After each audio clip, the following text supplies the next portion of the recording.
flavored oatmeal. Those are the three big things in my pantry right Instant now. bananas. No, not instant bananas, but like banana nut flavored oatmeal. Can you imagine that flavor? Instant bananas. It's got powder and water. It's banana. We are live here Monday night talking comics. With And your as you mother. guys all heard, we got a special guest tonight who's joining us. Don't know how long, don't know how many days he's going to be on. This might be a one and done. This might be a forever thing.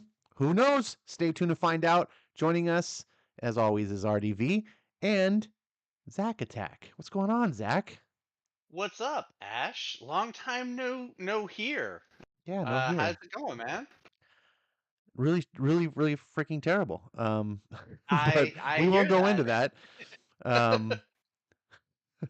Glad to have you on tonight. And RDV, how you been doing?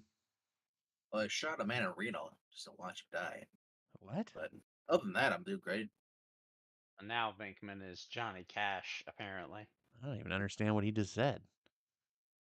Probably best that way. Maybe. We are here on the interwebs for our normal Monday night stream. And we're talking late night comics. For those of you who've never tuned into late night comics before, welcome. What we do is we bullshit. This is like an impromptu stream. It's not rehearsed. It's definitely not scripted. And we talk about whatever's on our minds. We talk about whatever's on your minds. You put it in the chat, and then we cover some comics. Now, the first 21 episodes of this stream was really kind of centered around the boys. Really centric about that. Really long streams. We're really trying to change that. Tonight I have to get to bed early, so I'm definitely not going to be up doing late.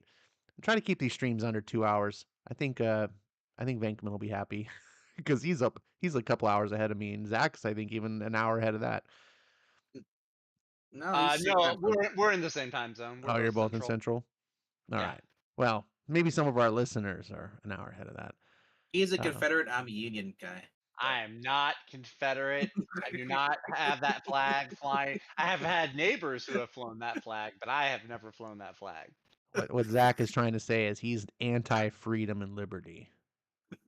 I'm pro-freedom and liberty. That's why I'm anti-Confederate. Well, that's what the Confederate flag stood for.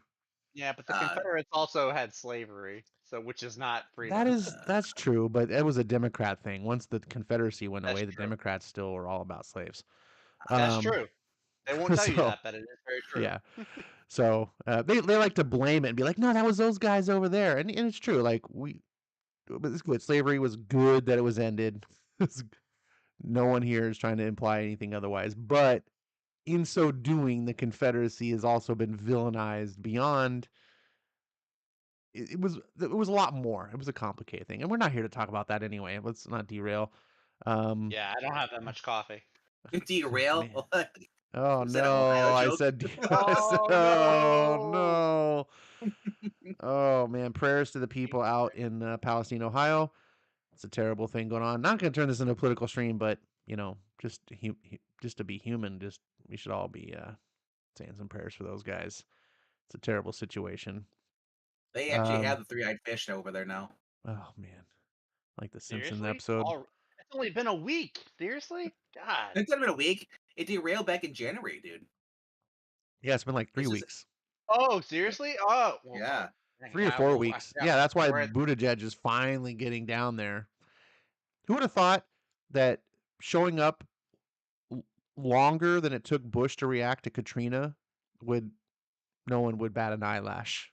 Remember when Bush showed up a couple weeks late to Katrina? Oh yeah. And everyone was like, "Oh my God, he doesn't care." And then now, it's funny that what you say about Trump, the fact that he showed up first, and that's what got all of them. They actually get their asses in gear and get over there. The only reason. Well, not all of them. Biden still hasn't gone. Yeah, well, Biden. He probably won't go. He probably steps 1 foot on the ground and just ages. Well, he can't go because he's the guy at the Last Crusade. Yeah, he can't go because he's in Ukraine anyway. So. Well, his babysitter can't make the trip, so they can't go. Yeah. Wait, what are we doing, man? This sucks. Like the world has got so much shit going on. We have to, and we can't. It's like it's hard not to talk about it. But let's put a pin on this and Talk about comics. Have you do guys that. been reading anything, either new or back issues, but something in the past week that you've been reading Yes. that is like stood out to you that you just like want to shout out? Okay. I'm gonna take lead on this one because I found something I got really excited about. I've already collected 2 trades of it. I Oh, found a series from Image. I think it's actually through Skybound at Image Comics. It's called Manifest Destiny, oh, and it's from. I've never heard of this writer or the artist before. It's Chris Dingus and Matthew Roberts, but it's essentially it's Lewis and Clark going west on their expedition, but along with all of the stuff that we know from history, like the whole, map making and cataloging of wildlife, on top of all that, there's like all of these supernatural monsters.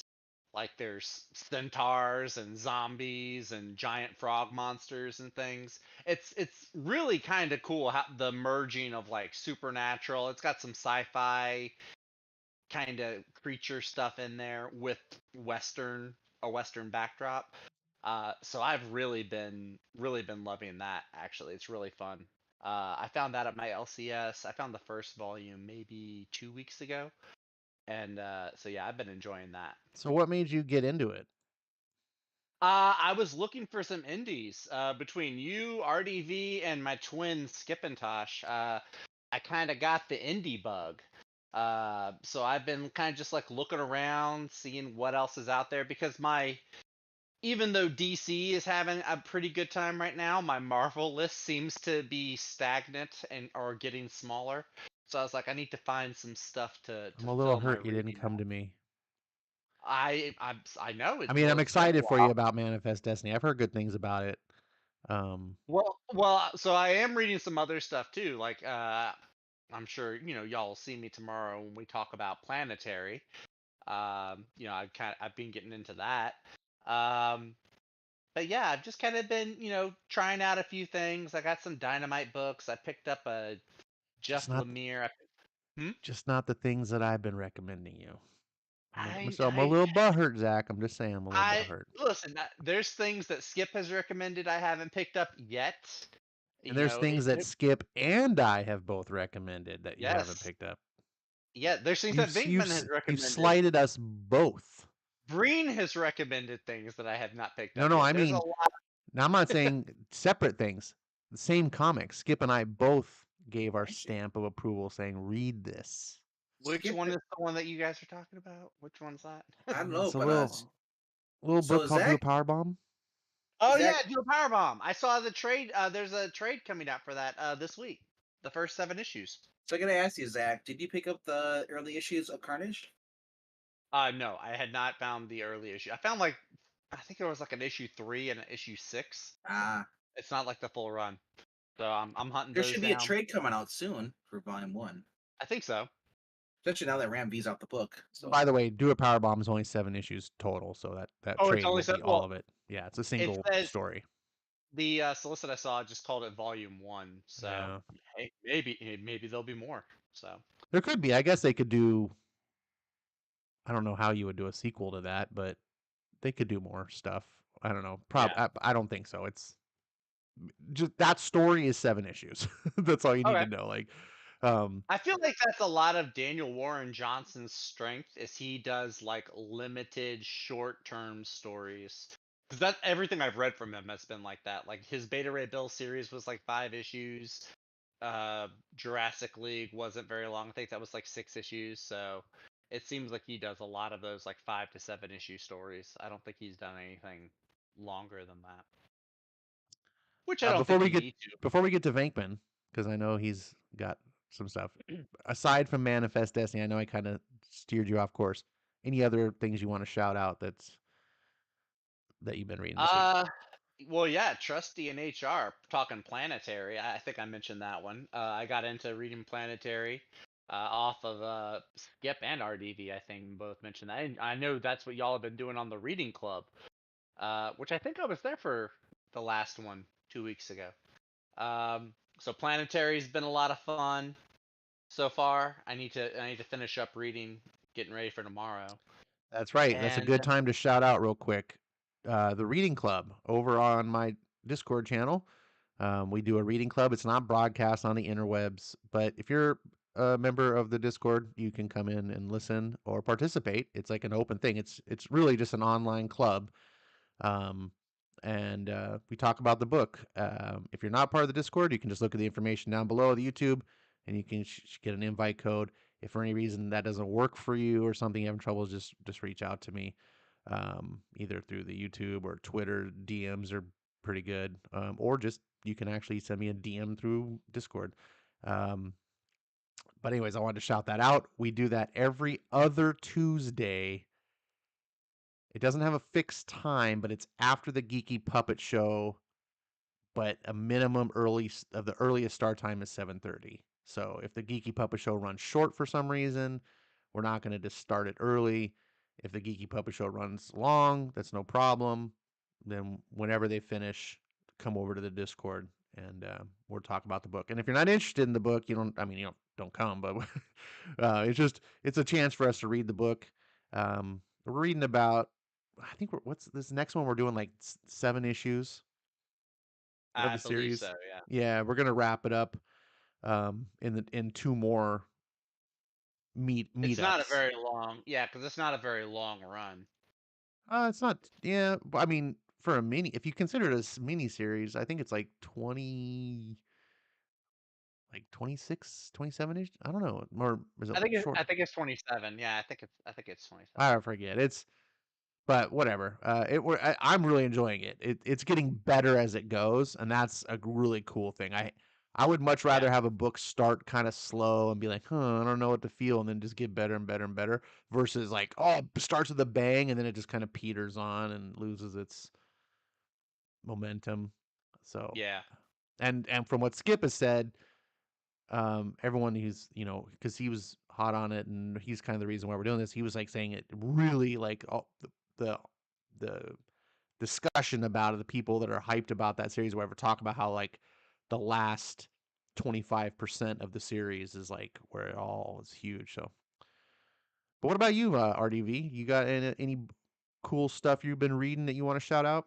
Well, I finished Too Dead to Die, a Cybercross thriller. Too Dead to Die. Yeah, by Mark Guggenheim and Howard Chaykin. Oh yeah, phenomenal. Yeah, awesome book series. I know Skip picked this up too. Very fun. It's just basically what James Bond used to feel like, before they modernized him. Sounds like a James Bond. Yeah, it's been, and now it makes me what was the other one? King of Spies? Is that the other one where the old guy comes back and he's being hunted down? Yeah, that's the you got to read King of Spies. Yeah, King of Spies so that's on my list to read next. But this is basically an agent who basically retired from the role. Yeah, the organization he fought against, he thought was gone, but turns out they're still there. He gets caught up in the whole drama again. Discovers that he may or may not have a daughter. One of his many flings, and James Bond used to sleep with all the women. Well, it's the same thing. Simon Cross, he was a guy who was constantly with women all the time, and he's just trying to stop another world and destruction. Plan. Very fun book. And then there's even some more stories towards the end. I think Jose Luis Garcia Lopez. He has. I was just noticing here. Jose Luis Garcia Lopez. That's a mouthful of a name. Yeah, I know. I mean, he needs an acronym. Yeah, there's 2 backup stories. I'm not a huge Chaykin art fan. I know some people they're like, oh, I love it. Like the people who love Howard Chaykin's art, they just, to me, it's like they irrationally love it. But I appreciate that. But I mean, no disrespect to him. I don't think he's bad. He just, for some reason, I don't click with it. I don't hate it, but I don't have that appreciation like some people are like, oh, Chaykin, No, But no. Well, hold on. What I'll get at is Jose Luis Garcia Lopez is a guy that as I've entered into the world of DC, because he wasn't really a Marvel guy, so I never really knew who he was too much, but I've grown to appreciate him. But Michael Golden is one of my favorite artists of all time in comics. So seeing 3 of these guys on one book, I'm like really curious to read this book now. So the Garcia Lopez and Golden have their own separate stories that they draw at the end of this book. They're kind of like flashback stories, kind of things with the character when he was younger. But when majority of this, now Horseshaker's art couldn't. It was kind of hard. I was like, oh, it's kind of it. But then what really made it fun was just that the way Guggenheim writes everything. It's just nonstop action. He's a guy. He's pretty much was. He's a former CIA agent who was canceled by the CIA. He's like, oh, you killed with this, basically like remember they did Shield. Remember they had to go across. They had to go against like this committee and stuff. Oh, you did all this. We didn't tell us. He was chastised and basically kicked out. He luckily didn't go to jail, but it's just yeah, it's just a guy who basically wants to stop the world, and he's just that damn good. When the new guys, he's like, oh, look at the new toys. He's like, whatever, and he shows them up, being the older rookie or be the older, more experienced guy agent, because he was big during the '80s. Is their top super spy. But that was a fun book. The other one was another one I came across because Skip was talking about this. Was Torrent. Yeah, that's the one that I've been looking for because Oh my he's been gosh, talking to me about that one as well. that is just great. It's kind of like a Punisher in a sense, the way they write this. I don't want to spoil everybody, but let's say something happens, and now she's basically out for revenge. Once again, this is Justin Greenward doing the art on this. Or no, sorry, let's get back. Rico Renzi is the artist. The art's a little shaky, but I'm so blown away and swayed by Guggenheim's writing that the art kind of takes a backseat to it. You know what I mean? When you just love a story that much, you can kind of look past the flaws in the art. Yeah, sometimes if a story is really good, yeah. Yeah. So that's that's the thing with Hard Shaken and his art on this. On the other one, the Cybercross one. I really want to check care, out that. I really want to check out that Too Dead to Die or whatever. Is that what it's right called? Too Dead to Die. Yep. Because I love. I'm a sucker for super spy stuff, man. Yeah, and it just yeah. So that was a fun book. I'm still reading American Century. That's being co-written with Howard Chaykin, and I forget who the other writer is, but those are just about a guy who in the 1950s who basically got fed up with his life, and now you can see he's like, oh, he's a socialist. He hates America.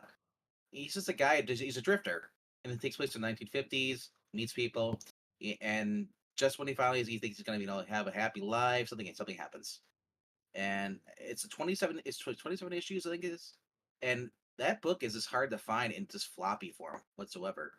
I've had to read it digital, but I'm trying to. I'm going to eBay looking for the trades. There's at least 2 trades out for that series, but man, then the other book I want to get into is American Flag. That Skip gifted me about a year ago. I've been kind of like, I gotta get into this now. I was like, so there's I really need to dig into some Chaykin. That's been recommended to me. Like my stepfather, when I was a wee boy, a little teenager, Ash into comics. My stepfather was also into comics, and he liked the older stuff. He was a DC guy, and I was like the Marvel brat. And I always thought like DC just felt like old people comics. Like again, that's my teenage perception, right? And it's not far off because now that I'm older, I gotta much more like appreciate DC.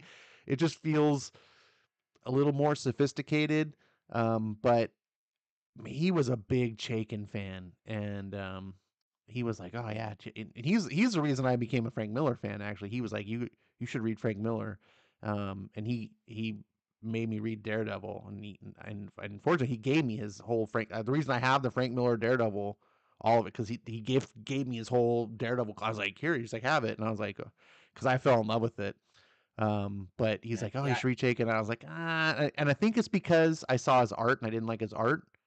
And back then I was a kid, I was like, I was all like, I was more about the art than writing. So I was like, if his art sucks, I don't know if he's like, I just associated like, if your art sucks, it means your writing probably sucks too. Like, I don't know. It was stupid. But I really think I should try him out. So because of getting more into reading more Mark Guggenheim stuff, he only had a series come out back in 2000 last year. It's called Last Flight Out. went for 6 issues. Yeah, I It's, saw that. I think I heard about that one. It Sounds looked yeah, familiar. kind of it's compelling. described as the only way to survive is to abandon Earth. With Earth rendered uninhabitable, humanity chose to evacuate to the stars. And it still says, but with 24 hours left until the last arc designed to evacuate Earth residents leaves forever, designer's estranged daughter goes missing. So, in the story of absent father trying to make amends with his daughter during the end of the world. You So say Guggenheim, and the only book I know offhand is I know he wrote X-Men Gold, he wrote which a is lot of where Kitty yeah, Pryde had that short haircut, and then there was the non-wedding between her and Colossus. But I know yeah. he wrote some. I think he did some work with the CW too, actually. Well, yeah, for Uh, Arrow, he did Arrow, that. yeah. He also wrote the Lantern prequel, the Green Lantern movie prequel, most based on Oh, told. okay. Yeah, he's worked on Crisis in Infinite Earths, the Paragons, which was Paragons Rising, the deluxe edition, which came out last couple of years ago. He's done written for Blade. Do you remember the Blade from Blade 2006? It's a famous cover as Blade fighting against a vampire Spider-Man on the cover. No, It- I don't think I saw that yeah, one. Spider-Man, a vampire, Dracula, Lord of the Undead, classroom of bloodsucking fourth graders, and that's his first 5 pages. Hmm. Howard Shaken and Mark Guggenheim. Yeah, like I said, he's got Blonde Phantom starring in uh, all select comics. You know, so the For anniversary. some Yeah, reason, I thought Guggenheim was a Captain America writer. Did I don't know. I Uh, don't know, not to my knowledge. I could no, be wrong. I mean he wrote Civil War, choosing sides. Yeah, But that's about it I when it must came to be Captain thinking of America. someone else. There must be another writer. I think when Guggenheim was writing X-Men, I think it was Ta-Nehisi Coates that was on Captain America at the time. No, this is going back like 20 years ago. Oh, Like, okay, who okay. was the writer that introduced what's it, the new Cap that ended up becoming U.S. agent? Oh, Oh, what is his name? That's who I'm thinking of, and I I just think call him U.S. Agent. I don't know. I yeah, forgot his real name. Oh, you're for, thinking yeah, of Gruenwald. That's what Marania Grunwald. said. Thank you, Marania. Gruenwald. yeah, Yeah, yeah. it's Mark Guggenheim did Grunwald, Mark Guggenheim. It's good. Guggenheim's It's got yeah. goo in it. Guggenheim's known for writing the Age of Republic, Age of Resistance heroes and stuff, Star Wars stuff. Yeah, he also wrote What If Siege 200. And Oh, okay, okay. X-Men Yeah, I Prime, which have we that. go 2017, and then you have X-Men Gold. You Yeah, I'm know, gonna be honest with you. The books that I was looking at there yeah, didn't excite me. So yeah. I was yeah, But thinking that I hear good things about this one though. I was mistaking this guy for Grunwald, as Rania said. And so I was like, oh, okay, because I've heard good things about Grunwald's Cap run. I've always wanted to go back and read it. yes. Um, There is actually. I'm thinking about that's what they have that Liberty girl. Um, I forgot what her name is, but it's like fighting. Uh, was it Fighting Spirit or Freedom Spirit? I don't know. But anyway, so yeah, it's yeah. So like I said, Guggenheim is one he's been working on. He worked on Arrow, wrote for the show on CW. I'm not sure if he stayed through the whole entire seasons, or he left. But he did have some comic tie-ins. He did Arrow. It's called Arrow 2, and it came out after 2012. And then you had Arrow season 2.5. He wrote. Row 2, Electric Boogaloo. You can put that G2 as a can have an sequel. Arrow. I Well, don't know. I unfortunately. Oh, Yeah. I'm sorry. Give it more. Go ahead. I'm just saying it's the more I read from Guggenheim, and it's just the point where I'm just becoming more of a fan of his now. Now I'm reading his indies now, not his Marvel or his DC stuff. Going off of that, and I think that's important for most writers. Marvel I'm and DC, when you write for them, you're expected to write a certain way. sure. My interest is peaked with this torrent because Yeah, Skip, of course, picked it up, and I was like, okay. Not that I discount Skip. I think Skip's got good taste, but he's also got very eclectic taste. And so sometimes it's like not every book that he reads, I go, oh, I'm totally into that, you know. But then Breen liked it, and when Breen and Skip both like something, then I Yeah. know, like because Breen is almost Breen doesn't have really eclectic taste. He's much more of an old traditionalist. And so when their tastes cross, I'm like, oh, okay, there's something here. And then now you were reading it. Zach, have you read Torrent? No, it's on my. That's one that's on my list of books to be on the lookout for. Everyone's Because, like you talking said, about it. Yep, and Brain were both talking about it. And the last time they agreed on something, it got me reading Brubaker books. Oh So yeah, you can't go wrong with Brubaker. Yeah. yeah, There's Well, also speak. yeah, Go I was ahead. gonna say he's also got another comic book series called Nowhere Man, which came out in 2012. It's like 500 years in the future. The government monitors everything, including your mind. Mm. He wrote that with artist Jeevan Kang doing the art, on there, and they came out in 2012. Little trade. All So right. I Well, mean, that tickles my fancy right there. that sounds pretty cool. Actually, it sounds dystopian, and my other Yep. weakness besides super spy stuff is dystopian things. Exactly. So I was like, So I'm sold. yeah. I'm gonna buy it. Now I don't mean to cut you short, but I do mean to cut you short because I'm gonna address the chat now. Now I don't really have any books to shout out other than the ones we're gonna talk about tonight, um, which I enjoyed all of them, but one much more than the rest. We'll get to that later.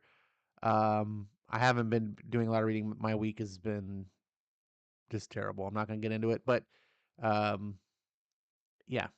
But the other thing that I have been into, it's kind of comics adjacent. I hate that term, but I'm gonna use it anyway. I've been watching the season 6 of My Hero Academia, Ooh. and it is freaking epic. Um, Oh like my god. I Are you am caught up yet? no, I'm not Nice. caught up because I'm watching it with the family, so we have to like Oh pace it. man. It's kind of a Oh, good thing because I would probably have just binged the whole thing and been done in like dude. 2 days. I was gonna say the last episode was coming out this Sunday. This past it was just phenomenal, and just like I'm chomping at the bit. I don't even care about Oh, comic books. dude, It's just like, seriously, like I'm watching this and I'm like, this is what comics are missing, man. This is what yep, X-Men should be, what Justice League should be, Teen Titans, any of like this. Why comic writers like don't make it exactly like I don't want the necessarily Japanese style stuff in it. I mean, it yeah, definitely has that manga flavor to it that's not completely traditional, but the tales of heroism and the character development and the sacrifice of these characters and like man, and it's just I think I'm 10 or 11 episodes into the season and it's been one big fight. I'm like, holy crap. Like it's literally every episode is just yeah, and the fight continues. The next and the fight it's normally that would be a criticism, but like the first 5 seasons kind of have been building up to this. And so now everything's come to a head and it just feels I don't know, it just reminds me I haven't felt like this since like I was a kid and I read Infinity Gauntlet the first time and I was just like my mind it, was being blown. I was it's like, episode 19 is the current one that came out, and I'm just saying the more it goes on, the more that happens, and you're just like, oh my gosh, it's exactly what I want from something. A character, it's basically it's for those who don't know what it is, as far as the whole show, it's Deku. Deku is a kid who's born without a quirk. He's approached by the most famous, superhero, be like Superman, and he's like, you know what? He finds out Superman has a secret. Someone gave him his powers, and now because he can't use his powers more, because he's injured.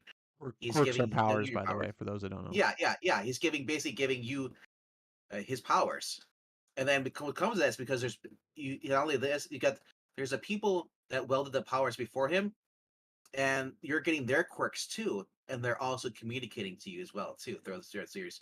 And you just see him, and then the whole thing is like he's got to keep this hush hush. No one can know. So he's Well, all his because the friends. the Yeah, world's greatest superhero yeah, bestowed his powers to him because he kind of has a mortal injury and he has to retire, but he doesn't want anyone, especially the villains, to know because then they would run rampant. So it's like they got to pretend that he's still like there. It's like a what do you call it? it's like what do you World call of it when you like Superman. when Yeah. you like I'm Make a drawing a believe blank on the word when it's like you make something. Oh gosh. the religion. No, Religion, I don't know. like when it's like it's like a make something like so that other people won't do things. Like it's a A warning? kind. Like example. I don't know. No, we're all anyways. Someone put it in the I think an chat. So example. I'm having a Exactly. Biden moment, and I can't recall Example the is more word. close to a warning. Yeah. A It's reminder. like a deterrence. That's it. He's a Okay. Oh, a deterrent, deterrent. Okay. right? Like it's like Superman. Like Metropolis is a clean city because everyone's like, well, I'm not gonna do crime in Metropolis. That'd be stupid, right? Because Superman's there. Like, but if you know that Superman's gone, all of a sudden, like, hey, it's kind of like All Might is the world's greatest hero, and so, anyways, he had to give his powers away. And it's interesting. It's an interesting concept. Like the concept is 80% of the planet people have powers, so they're just born with powers. So it's kind of like mutants. So I always kind of compare MHA to old school classic X-Men. But then when it got crazy, when there were like millions of mutants, it's kind of like that. But they just do it in a really good way. And I also, Yeah. one thing I love about My Hero Academia is I don't really, normally I don't like kid comics. Like, sorry, I don't like teen comics. Um, and it's mostly not because I necessarily hate teens, although they can be really annoying, but I don't jive with the idea of like, oh, look at these kids, they don't even have a driver's license, but they're running around with like weapons of mass destruction, like fighting Yeah. supervillains in the streets. I'm like, they have to be home by bedtime. Like this doesn't make any sense to me as I read it. But Yeah. My Hero I Academia is a little different. It's more like they take the Harry Potter approach. It's like they're learning how to use their powers and trouble comes to them. They're not necessarily out on the streets fighting. Like the trouble comes to them. They're like, oh, we have to do something, defend ourselves. Yeah. Once they like pass this graduation test, they're allowed to get a probationary license being a hero, but they can only be they have to be working with the actual hero itself. Yeah. So they're basically promoted the sidekick. So and they're out they have to follow the heroes exactly their orders, everything. Like I said, Austin says it's everyone will be supers, and if everyone is super, mwahaha, no one is. Well, no, not everyone. 80%, and of those 80%, most people have very like mundane powers, like oh, That's I can true. grow my hair out at will or something. the, Like it. the one the So one I'm gonna jump in here because My Hero Academia actually they have a spin-off manga series. It's set in the same city.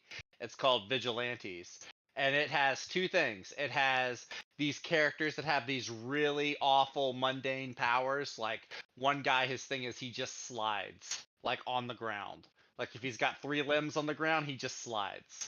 That's it. And he's like the main character. But then one of the other main guys doesn't have any quirk at all. So whereas All Might is like Superman, this guy in the Vigilante spinoff, his name is He's kind of like Batman. His name is Knuckle. I think it's Knuckle Duster. So yeah, you see in that one, like even like these weird quirk characters or these characters with no quirks at all, the amount of like care that goes into them and their yeah. development is really cool. So now, as far as the show goes, I don't think they've ever mentioned what I was saying Goku, what Deku's age is. But in this last episode, they actually confirmed that he's 16. Yeah, I think he's been like 15, 16 the whole time. And so I was like, they actually like said his age. I was like, oh, thank you, because I'm like, Because this whole thing since season 1, it's been like one school year. yeah. So, Which is Um, really hard to imagine. Like that's the one well, thing about the show, and it's not really a deal breaker it at can't all. it But can't be because they had summer vacation. In yeah, between well, they had seasons. summer vacation, but also if you go and watch season 1, Deku feels a lot younger than he is now. Oh Like yeah, it yeah. really feels like he's He's like like added 3 14. or 4 years to his. but he's also been through like 2 or 3 really traumatic events in that Fair time. enough, but So I mean, maybe, like all the characters feel just yeah. in the beginning they Oh feel. no, It's almost totally. like the difference between like a freshman in high school and like a And it's, seniors in high school. Well, they said yeah, I that get that. they're aging their characters up. That's why people get so mad because they're trying to say they're sexualizing Aurora. I was like, no, she's just got older. Apparently 1 year older. Maybe they're 1 just year, having yeah. growth spurts. That's it. They're the growth spurt phase. There you Puberty go. hits you, especially when you have quirks, man. The one guy turned into a dog. So Yeah. we've talked enough about My Hero Academia. I could go all night about it. I love that show. And I encourage anyone, if you haven't tried it, give it a shot. Like, especially if you like superhero comics, especially if you like aspirational superhero comics, which are more of the DC side, where like heroes are just good. Like Superman or whatever.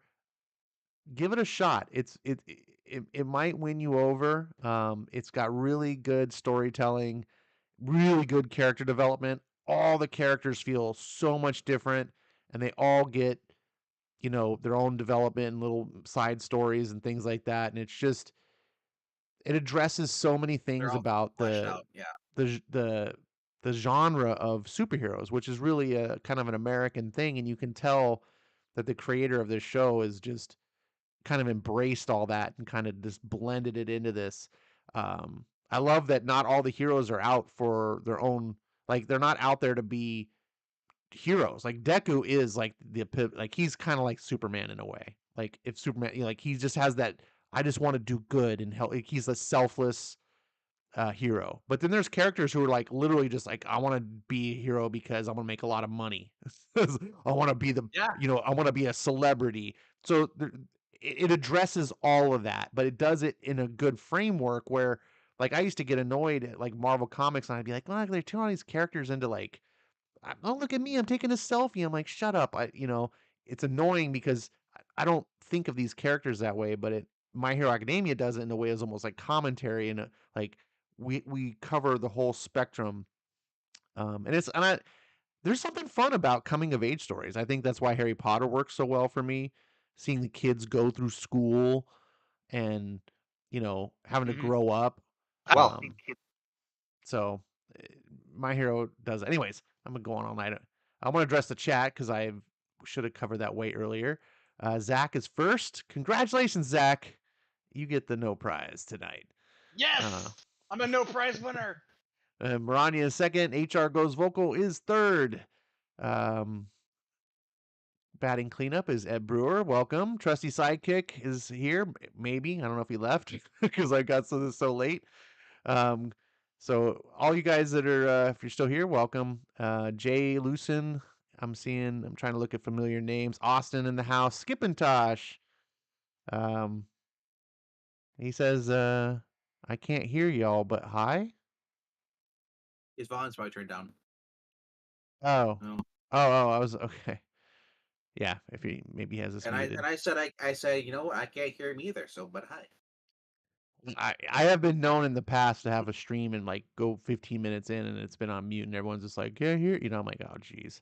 So I got flashbacks. But obviously people are interacting with us so they can hear us.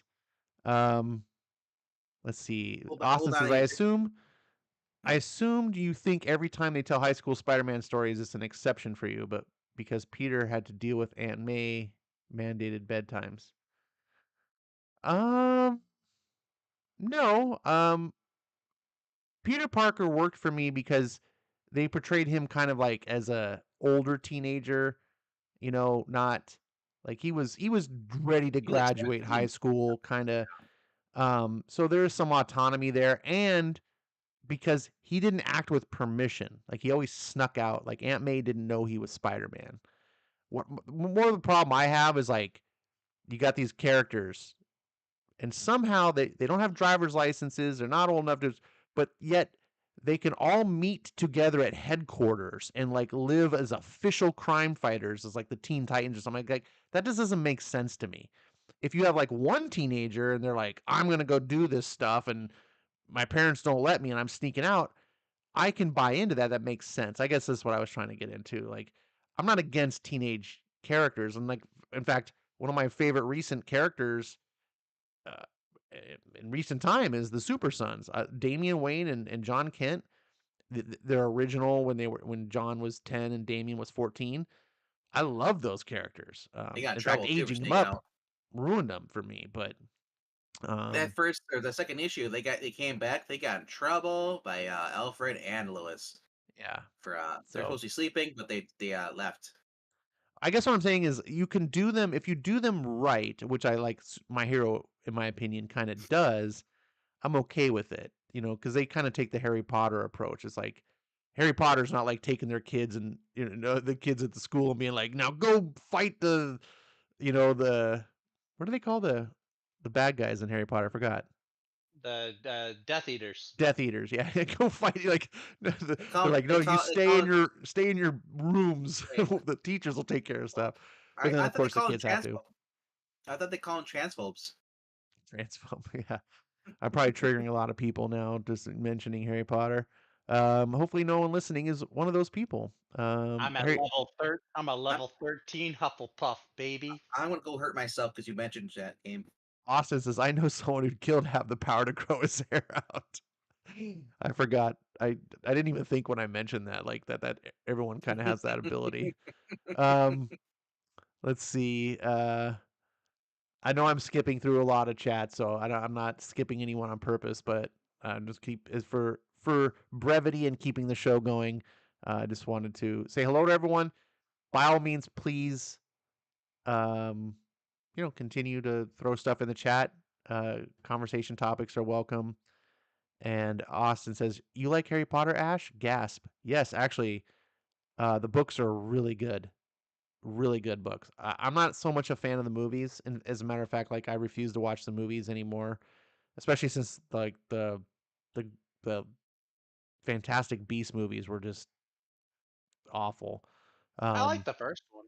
I thought the yeah, first I one mean was they had their moments. I just mainly I just like seeing the American version You know, of the they had wizard their from the moments, but the sum of their parts just didn't work.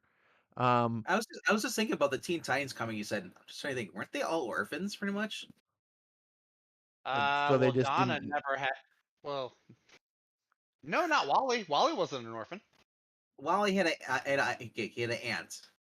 Wally had Dick Wally had a mom and Dick, dad. He would write letters to his parents and his family. I thought. didn't they? Okay, well, you're right. You're right. I don't know about Uncle Lad. Roy or, or Uncle Lad. Roy was raised on an Indian reservation, and Donna Well, that explains the has like spiky part. five different origins. So No. Anyways, real quick, the books really great.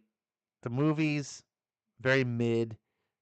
I enjoyed them as they came out because I liked the book so well, and so but I don't. I I've can't seen do them it. now multiple times, and it's like it's taking away the experience of the books.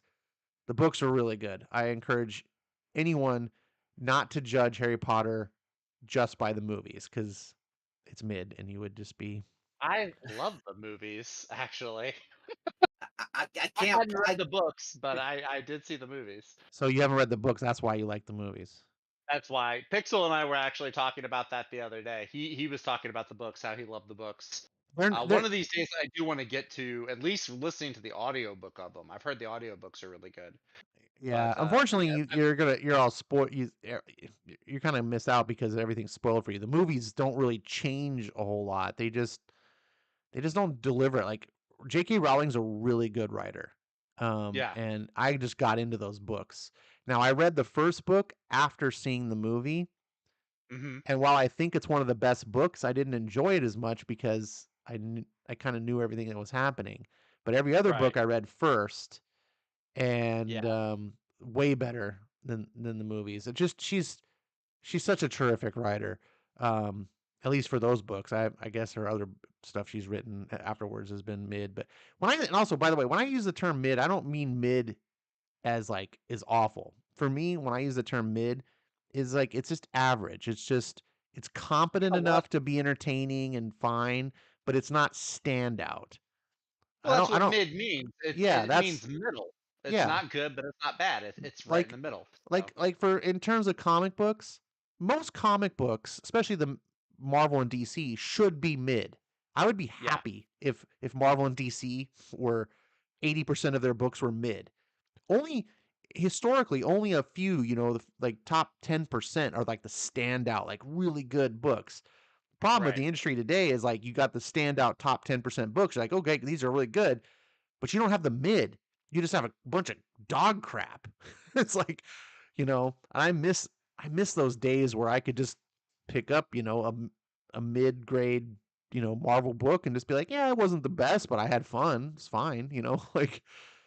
And I did with the Harry Potter. My problem is the books were so good, it's making my memory of the books feel mid, and that's what I don't like. Who I can't even read this name. Ver, Verlisifiance? Fiance? fiance? Fiance? Verly's fiance? Verlisi fiance? Satire. I'm gonna call you Verly Says these Satire. guys are mid. Hey, that's a compliment because I thought we were below mid. So I'll take mid. yeah, we got Dick Sargent York in the chat. I don't know what Dick Sargent York. All I know is you keep saying the word mid so many times that I can't do anything about it. Yep, you can't do anything about it. I'm gonna break that word for you. Actually, no. You using that word is kind of mid. Has DC made an animated movie better than the source material in your opinion? DC Mhm. or just or That's a good question. I gotta look at. There's a lot of the DC Not animated to my movies, the Batman knowledge. ones. I don't read a lot of Batman comic books. I wouldn't know the source material. Like Under the Red Hood, never read it. Under the Red Hood, I think no, the comic book was better for that one. Flashpoint, the comic was a little bit better. Justice League War, the comic was definitely better. I do not know if they have. I can definitively say that I have never seen one that is better than the source material. All-Star Superman, maybe All-Star Superman. Well, Batman Teenage Mutant Turtles, they did an animated version of that. Oh, did they? Yeah. Oh, did not know that. City of Demons. I like it as equally just as much as I like the comic book. Actually, the animated movie that I love most is it's the Justice League Crisis on Two Earths, not Crisis on Infinite Earths. It's just two, but that one had some homages to some of the old Crisis ones, but it What'd wasn't you like a say? straight adaptation. I'm sorry, Homagis? homages. Ay, ay, ay. Uh, And Marania is informing me that Dick Sargent York is a mashup of the two Darrens, which now that she mentions that, I knew that, but I forgot it. well, So there, thank you there, for reminding me. I'm like, oh yeah, that's totally where that is. so there is one I think is better, and that's Batman: The Long Halloween. I think it works better as an animated versus as a comic book. Oh really? Yeah. Okay. Now I feel old because Austin P says he liked Crisis on Two Earths when he was a little kid. Now I feel old. Wait. No, no, no. I think I was like 16, maybe 15 when that. No, maybe a little bit older. It might have been 17 or 18. Justice League Doom. Is that I the like Tower that. of Babel one? Yep. I like Tower of Babel in the comics better. See, I never read the Throne of Atlantis. I never read it. That was that was New 52. Now That here was it is. Here's the take for you now. Batman Year One. Animated or Batman Year One comic book? I Oh, abstained comic. because Like not even close. Are you kidding me? I like the animated. I Well, haven't read I either. enjoy the animated, but it's like the Harry Potter books versus the movies. Like the movies are okay. I like the animated because I love the Batman Year One is one of the best comics I ever. don't think they even changed anything for the animated though, did they? Maybe. Yeah. I can't They remember don't what they don't exactly necessarily changed. change like the plot, but they change the execution. Like how Frank Miller tells the story. Like the animation just doesn't nail it right. But they do Yeah. okay. It's worth Mar- watching. I own yeah, it, if that says yeah. anything. I've watched that a couple times now. I love the movie. Um, Marania gets because I say it homage or homage. like the Indian kid from Johnny Quest is the name. You know, like I do it on purpose now because people call me up and I say something wrong name, so now I just purposely to read stuff with the wrong name. It's become like a thing. Okay, Now. Perch. Yeah, you're like that kid from Drake and Holy Oh Josh. crap, my Skip. goodness, we got a party crasher in the house. What's going on, Skip? Quinn! Light the brain. Like the Breen. Hi, Like the Ash. Breen. Hi, Quinn. How y'all doing? I'm glad that you can hear us now, Skip. Yeah. I'm glad I can too. You sound a little under the weather there. Using a I different don't know. microphone. I'm just I'm kind of upside down, working on my back. Are you talking on your Oh. phone? You don't sound like you're on your usual audio equipment. Nah, because I can't be on my audio equipment and like work on my back. Oh man, you're disappointing me. I thought you would have a setup.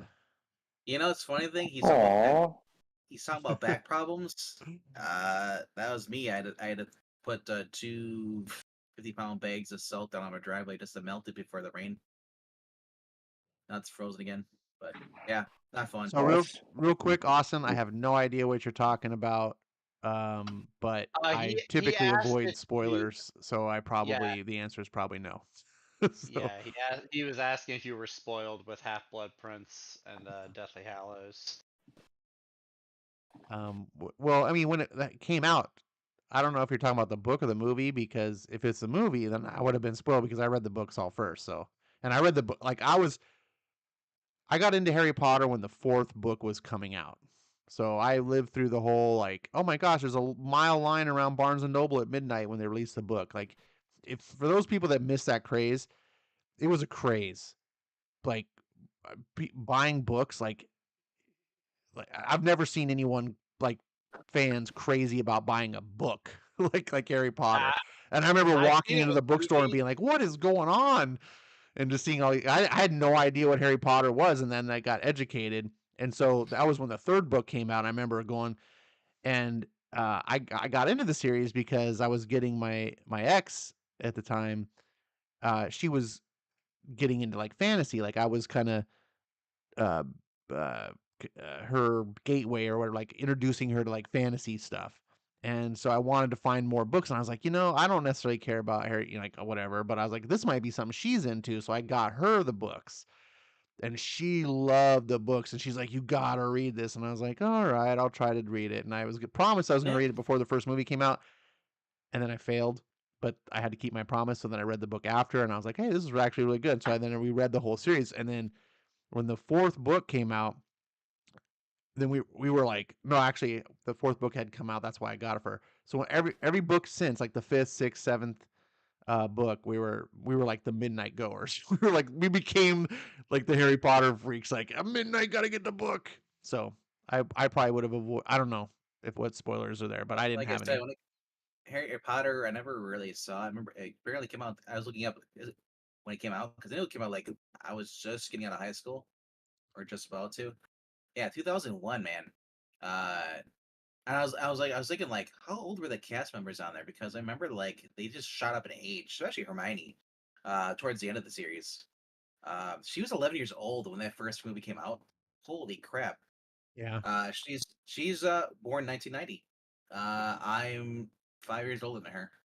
So Yeah, she's legal now, so you can cut all the rest of that out.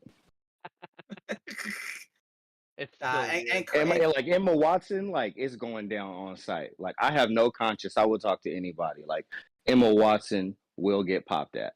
I'm just saying. I don't even know what that means. You miss a you. Okay, well let me put it to you like this: you miss 100% of the shots you don't take.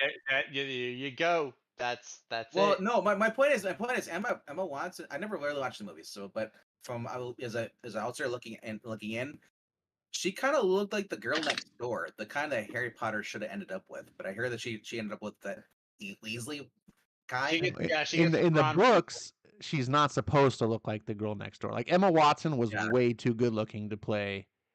They needed a Hermione. troll. Yeah, she was supposed to be like much. She's not supposed to be a troll, but she's just an awkward, like, like, homely girl. She's not Well, supposed that's what to be. guys like. The girl next, they like the homely girl. They like No, the girls homely girl, not the Mary Jane girl next door. That's what guys like. It's the Mary Jane Watson. No. Remember that Yeah, movie homely called means The Girl ugly. Next Door? The With girl next door. No, listen, please. The That's- girl next door is never really the hot. Elijah girl. Dushku. Elijah Dushku. Yes. Thank you, Skip. No, I got you. I'm just saying. My example when I hear the girl. In reality, the girl next door is not the hot girl we see in the movies. The girl next door is the girl. It kind of would be the homely girl. You know. Au contraire. I don't know. Sir. Au My contraire. girl next door was hot, and her two sisters were both hot. I was So, about to say I've known some very fine girls next door. They're mhm. not. Some They're good not at wholesome all girls. homely. Yeah. Mm-mm. They wholesome, but they ain't homely. There you go. All right, moving on. No more. Corn dogs. No more Harry Potter. No more jailbait. Yeah, can we No just more stop jailbait. Yeah, why do we talk about Harry Potter anyway? What was the point of this? Someone brought it up Austin. on. Oh, I know, Because because we're I talking think about I My triggered it when I Hero. was talking about My Hero. I compared it to Harry Potter, and then people in the chat Oh, started talking I about it, and I don't mind talking about it for a second. I just didn't want to get derailed The again. only HP that should ever be mentioned is Hugh Packard, and that's about it. I think that's the worst HP ever. Yeah, that's terrible, man. Don't ever buy HP. Now we gotta have something else to talk about, because the problem is you get the chat into something, and then Yeah. they all get excited, like they're talking about Eliza- it, and it's getting them yeah, to turn. It was Cuthbert, not. Yeah, what's that? I don't know why you guys said. Yes. Oh, it was Cuthbert. Cuthbert. Yeah, I was douche- wondering why y'all were talking about Eliza Dushku, and Yeah, now Cuthbert is, Oh, and wait. Cuthbert was much hotter than Doucheku. Yeah. She was, but Dushku was the one that was in Bring It On, right? Like she was like, was that Elijah Dushku? Yes, he was one of the cheerleaders, along with the girl played in Mary Jane, actually. Yes. She was in Buffy the Vampire Slayer, wasn't Yes, she? she's Faith. All out. She was, All right. she was in one of the Since Joss Whedon shows. since we got Skip crashing the house, before we move on to our comic book section, Skip, why don't you give a shout out to any books, either new or back issues, but that you've read in the past week that you want to give a shout out? That aren't drawn by Nick. In the past Dragana. week. They're not drawn. Nothing. that aren't Nothing you read a drawn year by ago. Nick. Like, Yep, don't listen to that hater. You can shout out our boy Nick Dragata all you want. Your boy. Thank Wow, you, Zach. twin. I know Thank guys you, think twin. it's- I mean, that's what it's like. You know, you kick it with Dragata one time, and you're pretty much, it's like Dominic Toretto. You're like family. To get back on topic, so I'm wrapping up. Okay, so I got my hands on Space Lady #2. So Space Lady #2. Now, you said trades, or can they be floppies? Anything, actually. I'd say. Anything? oh, just Okay. whatever you want that you've been reading that you just that's catching your attention, and you're just like, ooh, I want to shout this out because for whatever. Man, if you could see my pile that I read in the last week, like it's so big. I Not got every it right book, here. just the standouts. We're looking for the Superman #1, Ice Cream Man #34, Local Man #1, All Against All #3. Skip doesn't like to play favorites with his babies. They're all his No, favorites. I don't. Joe Fixit #2. Unless you're his kid. Oh, 20th Century Men #6 came out. It wrapped up. What just a beautiful piece of art. I mean, I don't know how many awards it's gonna walk away with, but It was great, comrade. Now, the people that give those awards, they can't understand that book. probably not. But they still gonna give the award. They're still gonna give my man his flowers. Detective I Comics don't know, man. 1068. They snubbed Layla Starr. Shame. Yeah, but that's Ron V. And this book is better than Layla Starr. No way. Let me see. Ooh, sounded like Skip just like sent out He threw down the like- gauntlet. H. Wait, Yeah. wait. I said what I said. Which one's better than Late Star? Detective 20th Comics? Century Men. Oh, 20th Century Man. Oh. Yep. Okay. Nightmare. Oh, Nidahall's Nightmare blog #12. The whole series wrapped up.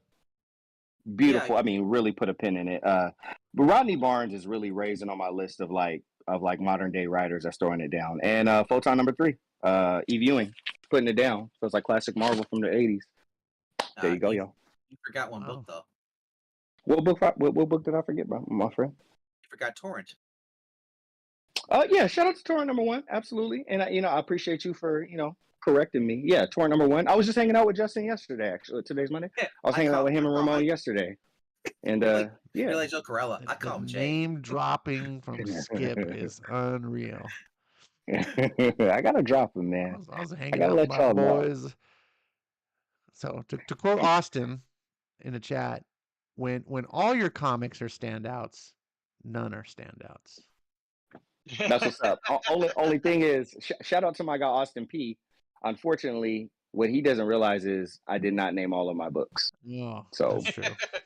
that I just read a lot of standout books, Austin. You know, that's the weirdest thing to me. Like where we're at in comics right now, like a lot of people talk about like how bad comics are and stuff like that. I'm gonna be honest. I'm gonna put the onus back on y'all. I think a lot of people just suck at finding good books. Yeah. Yep. I'll buy There, that. there, I'll buy there into is that. good Or- books out there for sure. I think the problem was something that I talked about earlier, where in the old days you had like your top 10% books, and then you had everything else was kind of mid.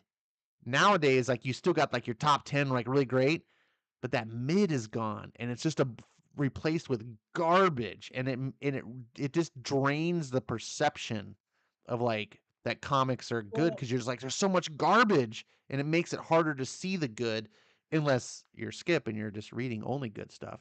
Well, the other thing I was thinking is there's probably a lot of people True. who probably say there's not any good books are probably not even going to a comic book store at all. They probably RDV, I agree with that so much. Like, cause I'm gonna be honest, like I think a lot of people that kind of like revolve around that kind of notion, like RDV said, I don't think they're really going out and trying to find the good books. And if you are, and you're not finding success, Wes has like a video that he does every week talking about the best comics. So as much as he, tries to keep the comic book industry honest, he does talk about the best books that come out. So if people are having a hard time, you should talk to me. You should talk to Twin, talk to RDV, talk to Ash. Like find out what we're reading. Follow us on League of Comic Geek. It's like I get it. Some people are Marvel and some people are DC, and that's like all people want to read. But I love comics more than I love those two publishers, and even more than I love some of the characters. So I want to read the best comics. Ash says read good comics. Well, in order to read good comics these days, you got to find them. So if you are doing a lot of talking about how not good comics are, my whole thing is like, what are you focusing on? Are you focusing on how not good how the mid has disappeared and how not good Marvel and DC are? Because I got news for everybody. It's not 1988 no more. It's not 1991 no more. It's 2023. Well, it's the if same y'all thing. didn't know, It's the same people who are. I'm gonna say right now, the whole thing that people are saying the manga versus comics is the same thing in WWE versus whatever wrestling company there is. It's always be people who are gonna be they're gonna like a certain thing and will not try the other thing, or they're tribal. They don't want to. I read both though, and I gotta say, I mean they're both good. Yeah. But manga does have a clear popularity factor though. You like just looking at sales numbers, because it is a more like international market. I love the fact. Who was that writer came out yesterday said we write books for our people, not for the United States. Who was that writer? It was a Dragon Ball Z? It was one of the creators for Dragon Ball Z. It was an article where he was addressing a bunch of people that were getting on him. I say a bunch of people. It might be like 3 people on Twitter. Getting on him because of the lack of black characters in Dragon Ball Z. And he was like, first of all, just my personal aside, I've never noticed anybody in all of my 30-something years of knowing anime. That's never been a concern. But he comes out and he said, look, we created Dragon Ball Z. It was made by Japanese creator for Japanese audiences. Y'all just are getting in on it. Y'all getting like the whatever you want to call it. It's America. We're selfish. The residual effects of it, I guess. Maybe we're the only weird country that has all the different versions of gender and all the other weird shit like that. Everyone looks at us and laughs at us because we're just so stupid. Sorry, it's just the way we the wokeism. You go to other countries, they don't really necessarily focus on it, or it's just like it's the point. Like look at Japan. He said we focus on our own people, and that you're upset because we're not catering to you. We don't have to cater to you.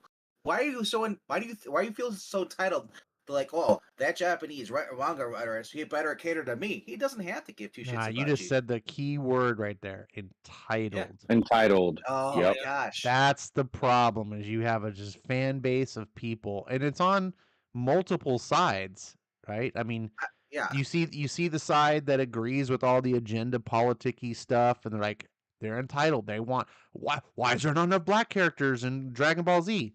You're entitled. The other side, the people are like, railing against, all that stuff. Why are my comics not like it was in the 80s, like what kind of Skip said? Well, you're being Yeah. kind of entitled. Like things change. Like even when I was into comics in the 80s, I didn't like the comics from the 60s. Like I felt like it wasn't speaking to me. I wasn't mad about them or whatever. I was just like, okay, those are Sure. old timey comics. Like I don't jive with them. I like these newer comics. It's going to be the same for the younger generations. They're going to like the newer stuff. It's fine to criticize things for being good or for being bad, but when you're criticizing something because it's not made for you specifically, then you might be borderline entitlement. Yeah, their whole representation. Oh, well, you don't need to be represented, and that's the thing. It's like you can't be represented without them even trying to represent you. Look at the early issues of Spider-Man. There's so many people who are of different nationalities, different races, different genders that identify with Peter Parker in the underdog. They love that character. They love Peter Parker. I don't understand the representation thing. I just never understood it.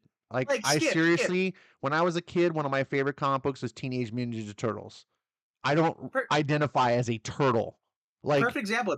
Yeah, dude, like you can enjoy things that don't look like you. One of my favorite like genres of like just worlds and stuff is feudal Japanese stuff. I love samurai. When I was really young, it was ninjas. As I got older, it became samurai. I love feudal Akira Kurosawa films, all of that stuff. I don't want to watch samurai films with a bunch of white dudes. Like when I watch, I want them Japanese. I want it authentic. I want it, like I don't need to see me in a movie, like, or like I'm more than happy. In fact, that's part of the fascination, is that the Japanese are so different than me. And so when I read stories or watch stories based on that stuff, like I enjoy it more that they're not like me, because that's a fascination. I'm like, ooh, what's their life like? What is it like, this culture? Like, yeah, do you notice that they adapt? They're really stuck in the 80s culture in the United States. They're so fascinated with the music style of that. Yeah. Even the 50s and 60s, they love that. But they said, as far as the woke identity politics, they don't care for that stuff. Like they're basically living. Japan is living in what we should have been living since the 80s, but instead we repressed and went into some socialist, social media controlled. But so Ash, you don't like The Last Samurai, is what I'm hearing? I love Last Samurai. I'd rather watch the first Samurai. Where's he? Last Samurai was an awesome movie. No, it was a great movie. Last Starfighter. I mean, yeah, but it's like a classic. Not as good as Last Samurai, but yeah, it's like comparing apples to oranges. And who's in Last Samurai? Tom Cruise. Yeah. Though one of the last real movie stars left. Also Ken Watanabe, who's also in the film. So I guess, what was the one with Keanu Reeves? Wasn't there one with him? Oh, that's John Wick. Oh no, that's 47 Ronin. Yeah, 47 Ronin. That was also a fun movie. Well, isn't he half Japanese too? Keanu Reeves? No. I don't know. Like Islander, maybe. Or something like that. I don't know. My original point was that anybody thinks that you need to be representation is bogus. I just don't understand. Skip. I know you've read some Spider-Man stuff. You like some of the characters. Like you like Batman. Are you going out there like, well, I can't think it's just a white guy. I can't identify with that, so I'm gonna go read Jace Fox. You ain't seen that shit. Just like I'm not saying like, well, I can't identify with Black Lightning. If they wrote him as a white guy, then sure, I'd read it. It's just that mindset that people are think like the character has to look like you. Like you can't have a character look anything other than you. Well, another thing too is like, to me, I don't know, not everyone sees the world as I do, but honestly, skin color is just a skin color. I think it's Yeah. so stupid to see someone's skin color. It's like your eye color. Like we don't sit there and go, "Oh, you got green eyes. You're weird." Like we don't think that way. We're just I think most people will accept hair color and eye color as just completely neutral. But for whatever reason, skin color makes a difference. And I'm just like, I don't get it. Culture is what really changes things. And that for me is how I relate or I don't relate is often based on culture. And sometimes, as I said before, not relating can make a story sometimes more interesting because you're having to now convey it and get me to enter into this world of something I don't relate to. And sometimes I find that more engaging. And I could understand if someone said, you know what, I just like to read stuff that's in my comfort zone culturally. Sure, no problem. But when you say this character needs to have their skin color changed, it's like you're not changing anything of the character. Dragon Ball Z needs to have more black characters. What is that? You're just literally coloring in the cells a different Isn't color ink. Like you're not actually change. If you said, okay, we need more cultural difference in the characters, that's a completely different thing. And just and when you see these sides, they're trying to equate them as as the melanin count in your skin actually changes like who you are as a person. And to me, that's racism. Those are the bad things. And like I said, aside from all that, I just don't get it. I like I said, I've enjoyed reading stories about I cartoon rabbits that are yeah. samurai. One of my favorite books on the shelf right now is about a samurai dog who lives on a planet that's full of future alien weird. Like I don't relate to any of these characters, but I find it fascinating and entertaining. This is me with fantasy worlds, made up fantasy worlds that aren't like they're don't take like an Earth. They're just imaginary created up worlds. I don't care what the skin color is on there like that. No, that doesn't bother me. What bothers me is when you have to like uh put down someone else's race. They're not as in order to prop up the other color, or gender. Oh Oh, boy, who's well, where's that? Because I enjoy conversations about comic books way more than all that other stuff. Oh my gosh, Skip, you'd fit into that comic book we talked about. We read yeah. last night. Skip knows how to turn the conversation around. Speaking of it, we read that Luke Cage book last night, and Luke Cage in the middle of the night, he's like, I can let go of this truck here because they won't be because my complexion, they won't be able to see me at night. This is a Stanley Damn book. it, RDV! Did I not just steer the conversation away from I that? know. I basically Jeez. did the comic book I'm- nerd version of pulling out my boobs, and here you go, right back to the previous conversation. RDV I don't wanna is like talk hard about mode. comic boobs. I don't want to talk about Frank Miller. He's dead to me, Jim. He's No trying to way. give you a hint. Take the hint. Clearly, RDV has not read Sin City. No, I watched the movie. That was good enough for me. Oh, I feel like I could hear the disappointment in Ash's little. And all the You nerd can hear me boners shaking just my went head. limp. I Just- can hear you just trembling with. I'm just doing the slow head shake side to side. I like Bruce Willis and Jessica Alba and Elijah Wood and all them in there, and then That's fine. Yeah. I own Sin City the movie. boys appreciate. It was Jessica what it Alba. was. It's Men the comics appreciate are. Carla. yeah. Men That's right, appreciate Carla Gugino. Or Oh, heck Gugino. yes. Thank you. Yes, we do. Very, very Yeah, much. Yes, that's right. please, and may I have another? One day, RDV will grow up to be a man, and he'll appreciate some Sin City. Have you read some Sin City, Zach? God no, I'm a good little Christian boy. What are you talking Oh, about? you are not, Ooh, Mister. now, You get the you now have my cheesecake attention. books. Hold on. That is awesome. Wait, what is that? American Century? Hell yeah. Since RDV, since Frank Miller, I can barely wasn't see it enough because to the keep lights off, RDV. bro. Turn some more lights on so I can see my books. How about I have a headache and no? Cater to me. Here you go. Cater can to see me. it. It's an areola, okay? It's an areola. I'm entitled to see that book at light. All right. Well, since you waved your entitlement card, I'll turn on a light. Now Skip's got to suffer for RDV's entitlement. Don't we all? Anytime someone gets entitled, we all suffer. What number is that? Is that 5, right? I think this is. Yep, it's number 5. This was Dude, one I was have you missing read out of it? my collection. No, Hardy, you haven't Ah! read any of them. I told you this. You I'm still need to read collecting. it. Ooh, Oh, wow. twin. Oh, Ooh. Holy crap! I had to go find it after we talked about it the other night.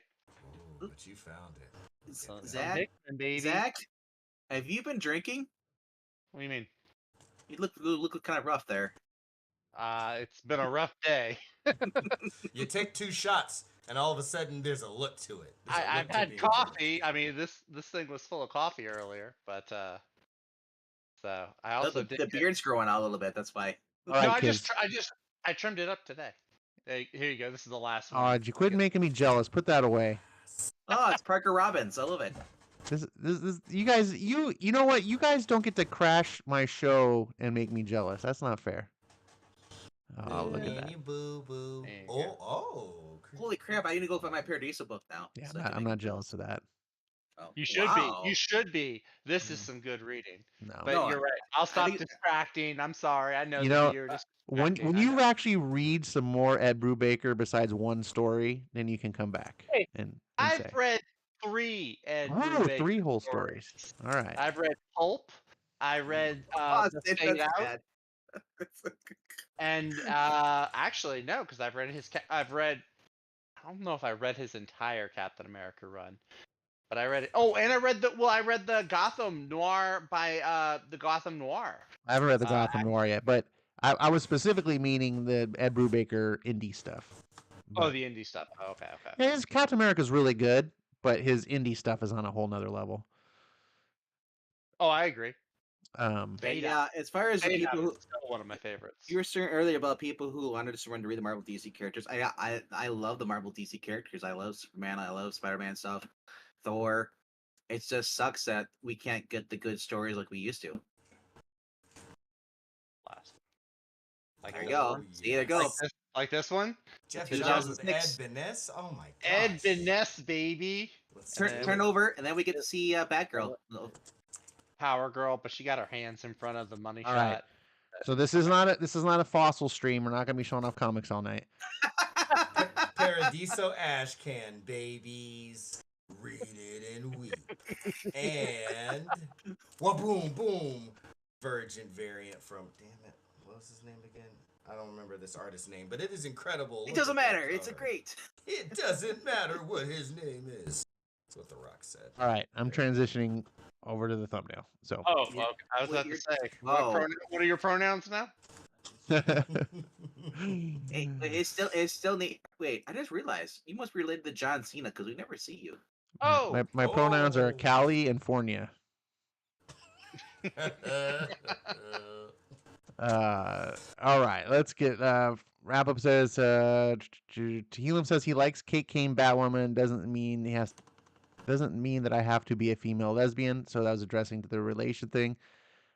Margaret Bennett wrote a pretty good Rebirth Batwoman.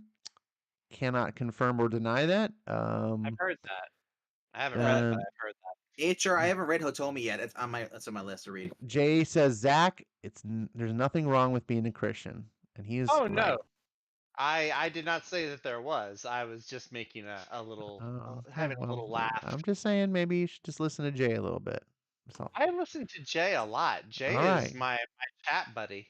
I can't listen to Jay. Is he your new buddy now? Well, he's not my bestie from the Westie like you, Ash.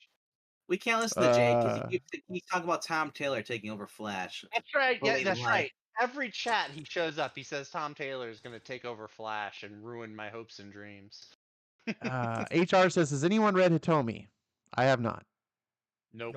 It's on the list. Nope. All right. So sorry, HR. And who on earth created the name Virgin Variant? Well, Virgin. For those that don't know, Virgin variants just mean there's no trade dress. It's just the art on the cover. I'm not a fan because I hate having a comic and I can't tell what it is just because you see art. Yeah. It's especially worse when it's on the shelf. Like, it's your own comic, you probably know what it is because you paid for it. But when you go to the store and there's comics on the shelf and they're in the bag and board and you can't even flip them open to see, you're like, what is this? I don't even know what this is.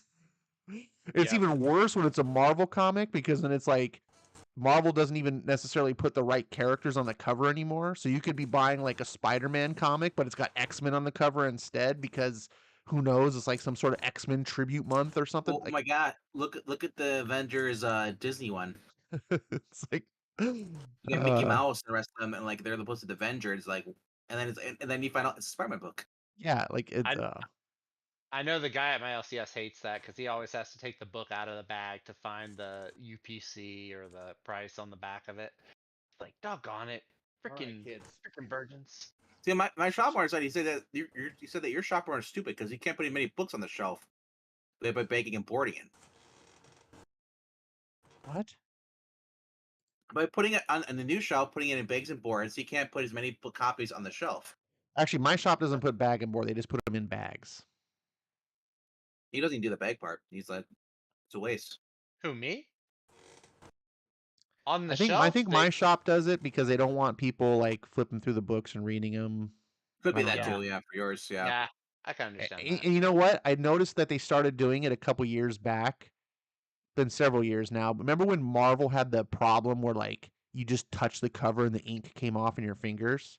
That was bad. I seem to remember my store started putting them in bags right around that time. So I have a feeling like a lot of books were just getting damaged by just people handling them. That was around 2012. Right around there, 2011. No. This was like real recent, like 2019. Well, I'm just saying that's when I had problems with that Spider-Man. I mean, they might have had Remember- problems going back, but I wasn't. Yeah. Anyways. Anyways, Anyways. I feel like we have one Mr. Millar in some of his works to get to. So Oh, we did we're not okay. have a show last week because it was President's Day, and you know, I had to stay at home and celebrate my love for our president, and you know, it was a day of just nothing else can come in front of Yeah. no. I just want to say real quickly, I'm very impressed on your shrine of Joe Biden. I just never seen one that built that well before. Yeah, it's pretty impressive. Where do A you lot get of those people. you have a lot of those candid photos though. Yeah. I'm concerned. So Zach was giving me some flack about taking President's Day off. Wasn't taking it necessarily off. It's the problem is sometimes holidays come and when they're unexpected, it throws a wrench because other things happen. Like, I help my buddy like take care of his kids or whatever, but like now they don't have to go to school, and so I'm now having things that I'm having to do that I wasn't planning for, and then it causes me to, and that's why I couldn't have the show. So It's okay. I get that. it didn't have anything to do with me loving President's Day. No, I understood that. I just like giving you a Well, hard I'll just say last week I love the fact that it was President's Day and that was the excuse because I wanted to go to bed early. I was like, I love President's Day. So we didn't get to cover what the comics we were gonna do, which was gonna be Batman White Knight, the wrap up, and also we were gonna cover, was it Nemesis? Nemesis Reloaded. I think it was. Yeah, we've been doing like 2 books, but anyways, so we didn't do it. I told Venkman, I was like, hey, let's just do those books and we'll do the other 2 but I didn't get to read the White Knight. I haven't finished White Knight, so can't do those. We might do those next week. But we'll still do Nightclub tonight and Nemesis and not Geiger. I know. It's whenever I hear Batman White Knight, I'm like, oh, he's being a White Knight for Selena on social media.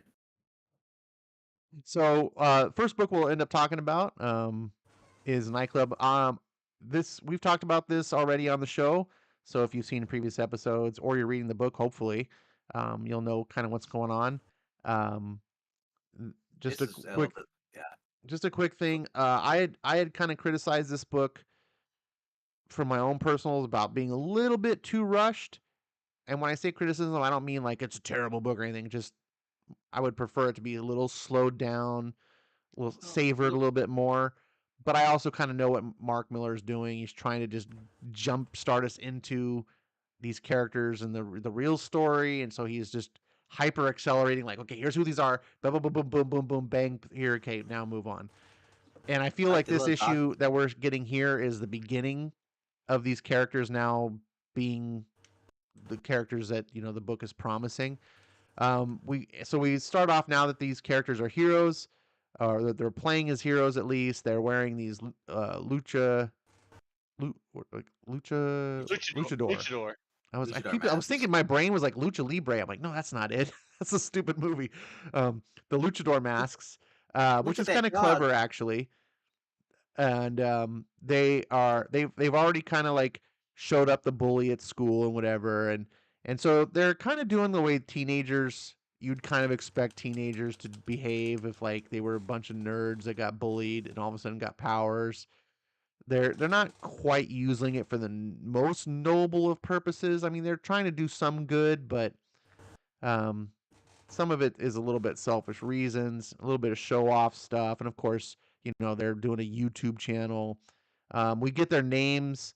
So the fat kid is Thundercloud, the girl is Yellowbird, and the main boy is Starguard. And one thing I noticed about this I was like, wow, all the names haven't been used up. Mark Miller just came up with 3 new character names that aren't totally stupid. Yeah. Ghost Spider. Sorry. Which actually made more sense than just calling her Spider-Gwen. I liked Spider-Gwen. So you're gonna call her in the comic book. Oh look, it's Spider-Gwen. I'm not saying Spider-Gwen makes sense. I'm just saying Ghost Spider's dumb. It makes more sense to give her a more unique name. Anyways, so they're doing their thing. They're taking photos of themselves, showing off their powers and everything. They're talking about how they get invited to parties now, and all of a sudden, the hot girl school likes the main guy, and we get a scene where the girl's like, she's super jealous, and also that the blonde girl was totally shitty to her because that was kind of like her. That was kind of like her bully, like the mean girl. And then. Hold on, Vinkman. I'll get to you. So they talk about how she's got kind of this unrequited love, like she's, kind of in love with him, and she's like talking to the other boy, and he's like, you know what it's like to like love someone they don't notice you, and he's just like, yeah, because he feels that way about her, and she doesn't notice him. Slightly cliche, but I think it works for the tone of the book. And we get the bully coming back, and the fat kid's gonna stand up to him because he's had enough. He gives him the bitch slap that I thought was pretty cool. And then the main guy's like, hey, we can't like whoop all these guys' ass here. Our identities will be. So they end up having to like throw the fight. So they get their butts kicked, but it doesn't matter because they have healing powers. And we just get to see a little bit of like, this kind of almost reminds me of like Spider-Man mixed with Lost Boys. But they go out and they're doing their thing. They're catching bad guys and so forth. One of the characters gets shot in the head, but he's fine because he can heal himself. They forget that vampires can't go into a home without being invited, so they're gonna go get these criminals, and they like open the door and they can't go in. They're like, "What the hell?" And then they realize too late, and he gets shot in the head. And at the end, we get cut over to these other vampires that are off in Maryland, 100 miles away, and they show up and they murder this family and they take over their home, and then they bring in this what seems to be like a super elder vampire. Granny. And this is like your typical Mark Millar super violence, but this is really kind of setting up like these villains because the main characters have been whooping ass on your normal street thugs, and they have powers, but these are vampires and they're older vampires. We know one of them talks about like knowing Lincoln from Civil War era, and then whoever this vampire is in the glass coffin seems to be probably super old. So Mark Miller really sets the stage here of like, oh, these guys are gonna whoop your ass, and I've always been a big proponent that, especially in a hero story, the stronger the villain, the better you make your heroes out to be. So that's it. I mean, this is a pretty straightforward story. That's the synopsis. RDV sounded like you were eager to say your bit, so take it away. Yeah, the whole unrequited love thing, which kind of reminded me of well, Skip and I read this, is Deadly Class. Okay, that's like Deadly The Class. Definitely.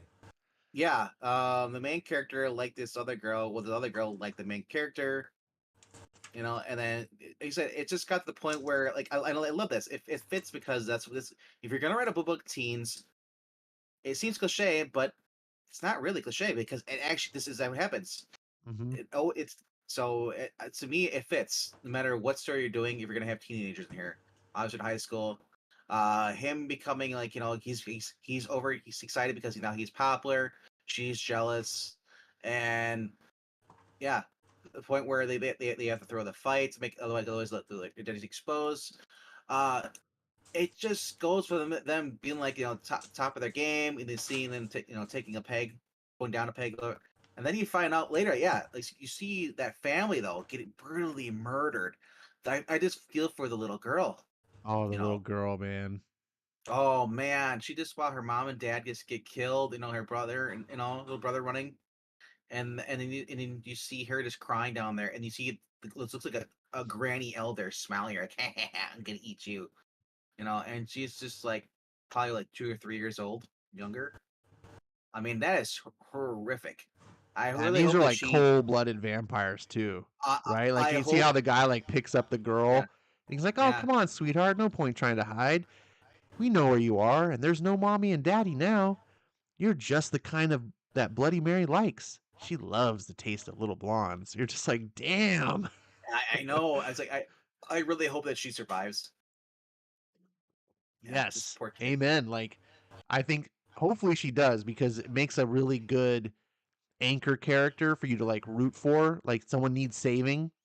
So if the care if our would be heroes have someone that we care about as an audience, to save it, it'll make I think the story more meaningful rather than just like, oh, it's two sides fighting each other. I always think that adding a victim that needs help into a hero story gives opportunity for the hero characters to rise up and actually be heroes rather than just combatants. Yeah, I mean, I really hope that like they go back. Now, this is the problem. Now we have the vampire who saved his life. We haven't seen him since beginning. Detective Nick Lascaras. So and then it's been a while since I've seen his. We're in a third issue, and this guy kind of looks like him a little bit. Now that could be the artist's problem. Trying to separate, distinguish faces. Yeah.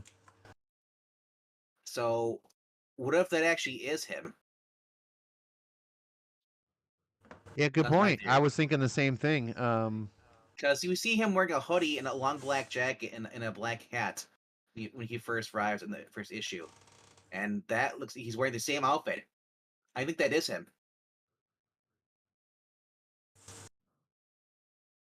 Honestly, if you go back and look at the first issue, I think it is The him. reason I don't think that it's him is because they seem surprised when they talk about like, oh, looks like we have some competition. Well, the reason I think it isn't because you look at his outfit he's wearing, the exact same hoodie, exact same jacket, it's down to the style and everything, the pants and the boots and the hat. That's why I'm thinking it's him because all those little buttons you see going down in his shirt there on both sides, and then he has a zip up. That's exactly what the guy's wearing in the first issue. With the hoodie and everything. Well, I From happen New to have the Jerusalem. first issue right here. So let's. So when after he turns, we talks to him. I think it's the same guy. Oh yeah. See? Oh wait. No, so this is the same guy. As the guy we just saw with the phone. Give me the phone. Oh In the yeah, it third is issue. him because Detective Nick Oh. Lascaris, your new Lord and Master. He's a cop. So yeah, it's the same guy. Is that messed But up? what if? But what if? Okay, He's now we get undercover? into theory crafting stuff here. What if this guy is like working undercover in a Yes. sense, and he's trying to like get these other vampires who are crazy killers, and that's Get to why their he's leader. making vampires of his own, because he tells him he's like he needs warriors. He can't take them down, so he's making his own army. So what if he really is good, sort of, you know? And if he's working undercover trying to take him down, who's the big bad villain? We haven't seen him yet. Mary. Bloody Mary? Oh. Right? Maybe Yeah. he's not powerful enough to deal with these, so he's just blending in. Yep. You know, I don't know. I'm just going out on a limb because when I think of cops, I think undercover cop. So the only reason I recognize this because I was curious. Look, I read the first three, and as I read the third one, I was like, wait, is that the same guy? And I had to look again because I was like, oh my gosh, they say exact same detail on his jacket, the same hoodie or the same hat, like it is him. Yep. So I'm like, man, plot thickens, man. Yeah. All right, Skip and Zach, you got any 2 cents you want to add in on this book? You go first, Twin. Oh, okay. Well, thanks, Twin. Oh my goodness, it's getting thick in here. I this has been my favorite issue so far. This had a lot more of like the kind of like you said, this Spider-Man vibe to it. This is entirely believable. As a youth leader, I work with teens. You lead youths? Oh, horrible. Yeah. And I could totally see teenagers if they got some of these supernatural vampire powers. I could totally they use them in a totally believable manner, right? Like they do all this.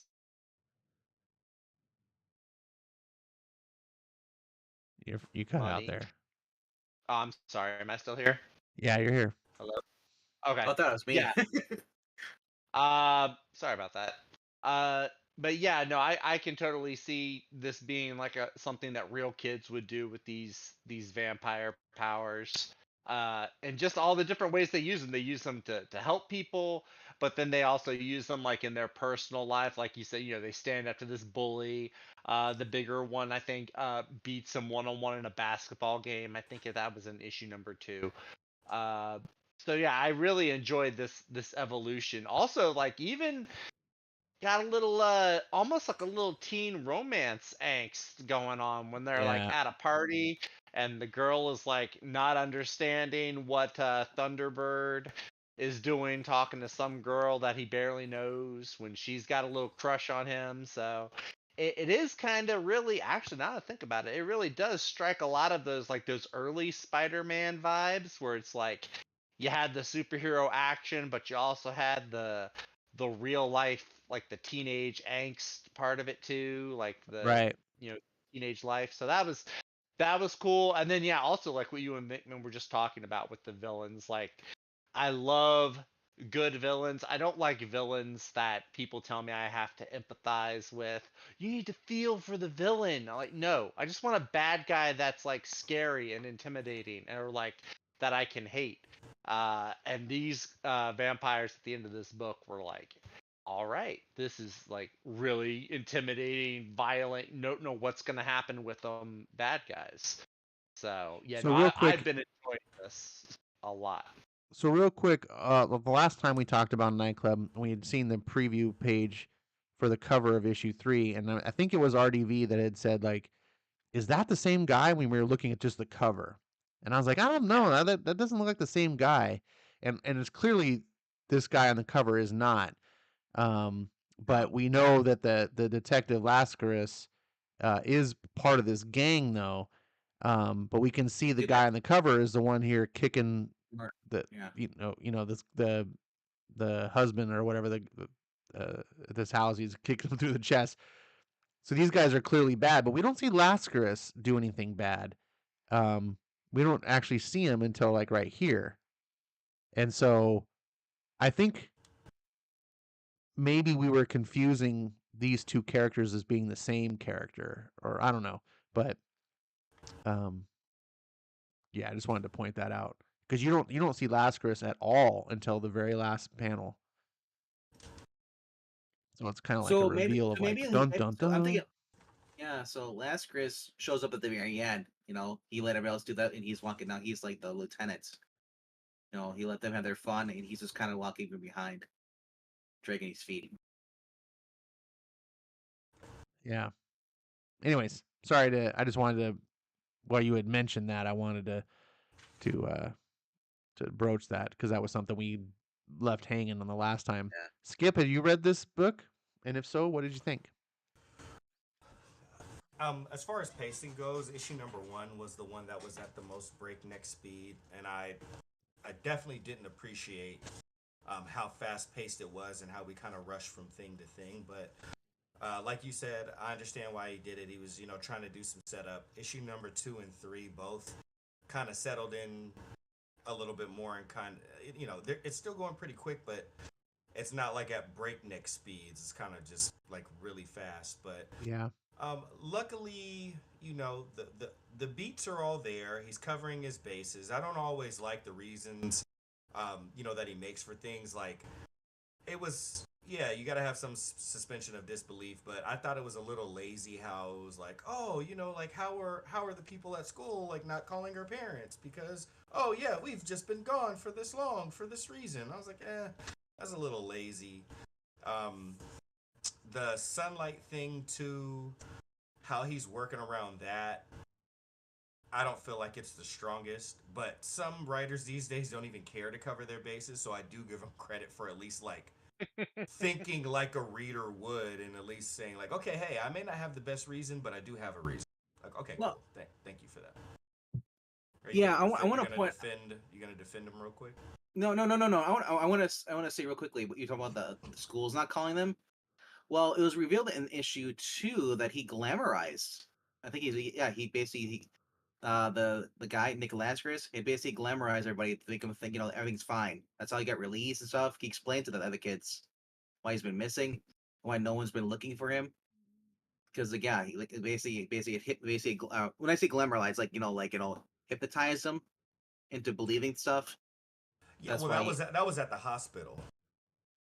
Why he was able to get checked out of the hospital. But he also talked No, to his mom, also with his family. He said he his glamored his parents so that they wouldn't ask like Yeah. why he's not going to school, and I think he glamored some Yeah. of the school officials. I don't remember the school officials one. If y'all can point that out, like I will give him the credit that he is due. I do remember the parents, and I do remember the hospital, so he was able to get checked out after he woke up and everything. But regardless of it, it's not that it wasn't there. Like I said, I give him his credit for approaching those subjects. I don't like it. It felt lazy. They weren't like really solid reasons to me. They were kind of flimsy. But like I said, so many writers don't even care to cover stuff like that. I still give him credit for even thinking about potential holes in his plots. Outside of that, like some people talk about the art like, oh, it's not as good as some of his other artists. Like, it's not, but it's still really good art. So I don't care. Like, it's really good. It's solid. And it really matches the tone for the book and like what the premise of the book is and whatnot. And I do appreciate how the conflict is building beyond something so simple. Like we're getting multiple factions kind of posturing and showing like what their intentions are and how that steps on the toes of other factions' intentions and whatnot. So overall, still a very well-crafted story, if not a little clunky, and and how it has to advance things along. I agree with you on the some of the everything you kind of just said.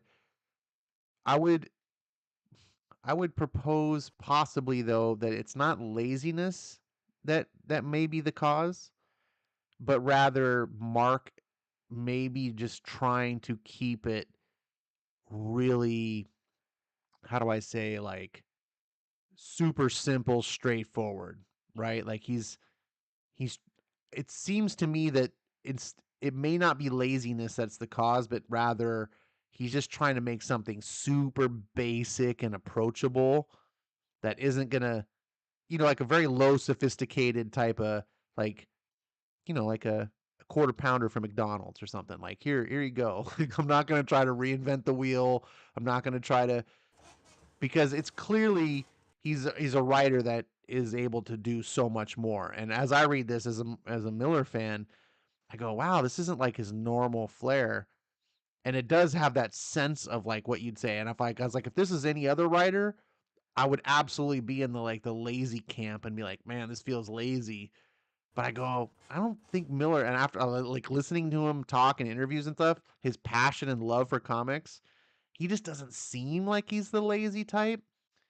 And rather just like it's almost like intentionally this way. I could be wrong. I'm, It's just speculation. I'm not saying that. I mean, like I'm fairly certain that it is intentional that it is this way. But like, and to your point, I think your point kind of just reinforces mine.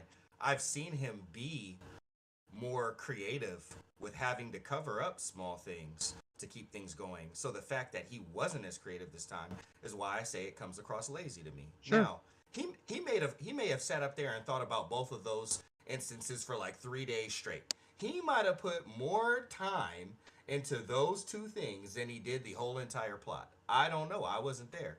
All I can do is take what I've read from him before, what I'm reading from him now, how it came across to me, and assess it. And when I assess it, because of how thorough he normally is, those two things come across as lazy to me. No, yeah, I agree. I totally understand why you'd see it that way, and you may 100% be right. I don't actually know.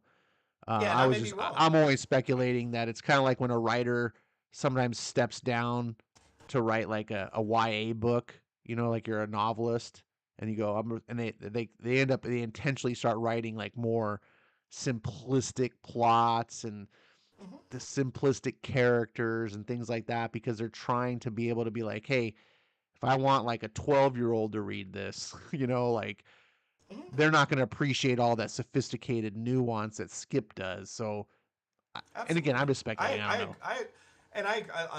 I don't disagree with you on that notion. That could very well be the case, and that makes sense to me. It's just that I'm not a 12-year-old reading this book. I'm a He's catering to me. 37-year-old. Leave me alone. Good boy, Skip me. Tosh. So I have to say how it comes across to me. If you ask my opinion, that's all.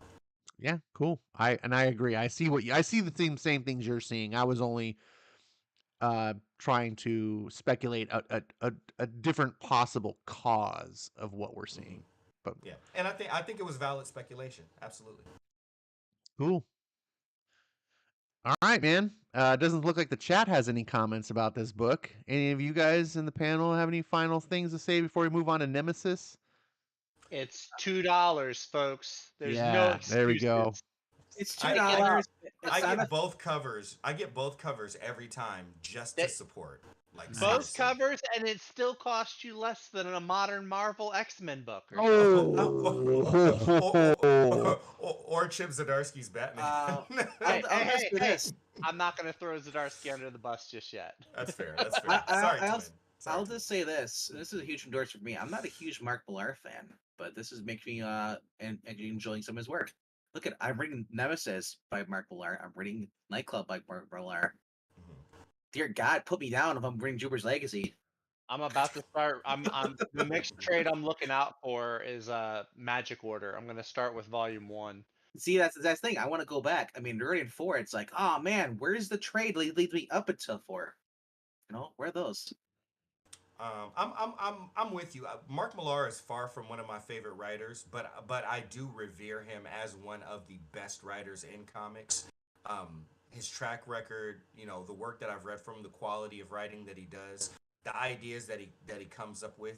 I really like dialogue. He is not very great with dialogue. He's definitely passable, and I would even say he's good, but he's not great with dialogue.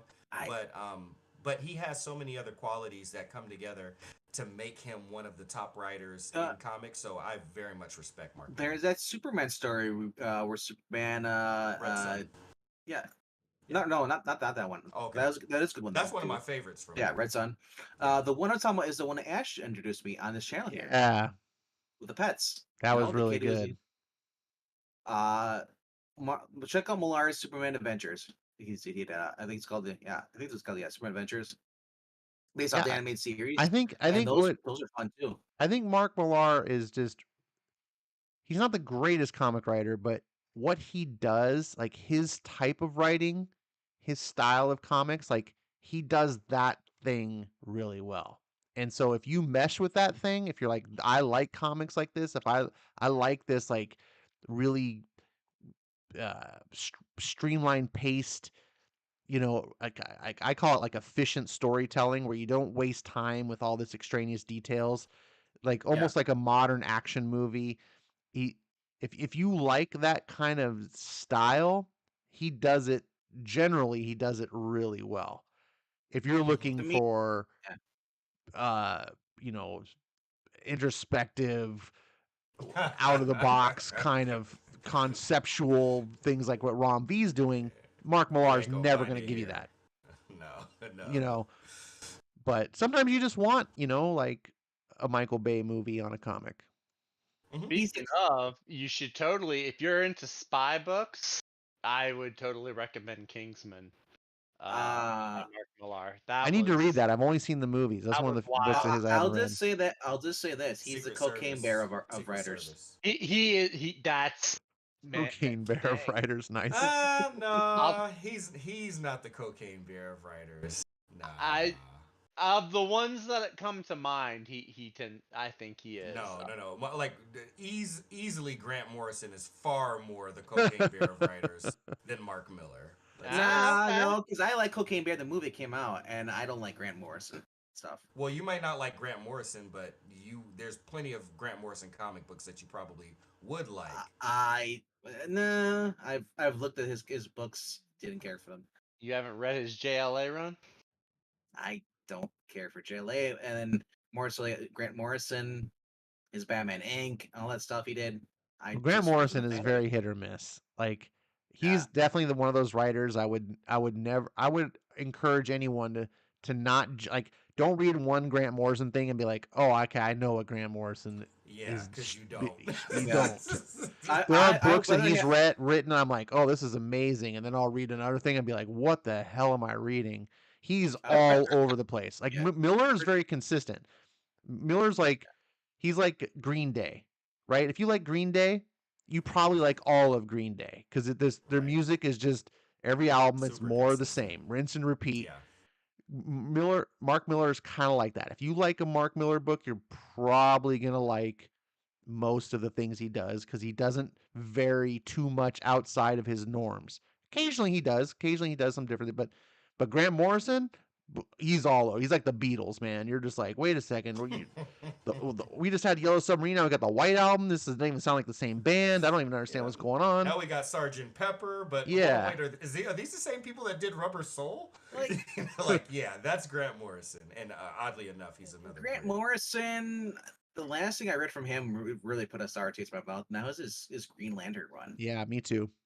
Wow. And then of course, that's what I'm saying. Like, look at what book you brought up as an example. No one talks about that book as a good or nowhere near great Grant Morrison comic. It started off good, and then he said I'm non-binary, and then the book just dropped horribly. Wait. But we're talking about literally one of his and it's a Grant Morrison comic that no one talks about as one of his top books. I'm talking about his top books. That's not a Grant Morrison top book. Yeah, no. His Justice League run is like god tier legendary. Did he also was he All-Stars man? Yes. Yeah, I didn't care for that either. That's fine. Well, what we're trying to say, RDV, is you may have quite a few things of his that you don't like, and it's fair. But don't make that completely ruled out because he's so all over the place. It's possible that he could have something out there that actually you would like because he's so different all the time. He ain't no Guggenheim. He ain't no Garth Ennis. He ain't no Tim Grant. He did do Batman and Robin. He had a really good Batman and Robin run. Yeah. He did Animal Man. He did his Action Comics. I liked his Action Comics run too. There's a lot of stuff he did. A lot of people like his Animal Man. Grant Morrison or Alan Grant? I'll take Alan Grant. All He's right. the better Speaking of character. Alan Grant, we got Nemesis Reloaded is our next book. We got to get through 2 more books, guys. I'm gonna give Jorge Jimenez, Mark Millar presents Nemesis Reloaded. and we give a quick synopsis for those that don't read comics. Batman wants to apart. So Nemesis Reloaded is a a reboot of Mark Millar's own his own character that he did like 15 years ago. I feel this is a very interesting concept. I originally thought this was going to be like a sequel, and it's not. So you can totally pick up here. Um, the way I explain that to be is like this is like Daniel Craig Bond versus Sean Connery Bond. Like they're not they're like reimaginings of the same thing. Only one censored. The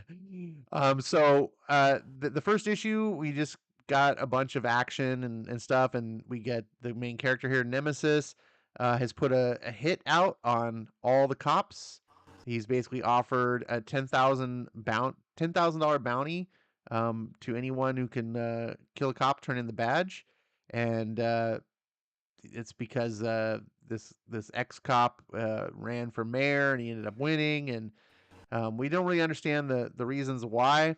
So we pick up the story here where these police are they're finding dead bodies of their partners and things like that, and they're talking about what's going on. And this character is Joe Costello.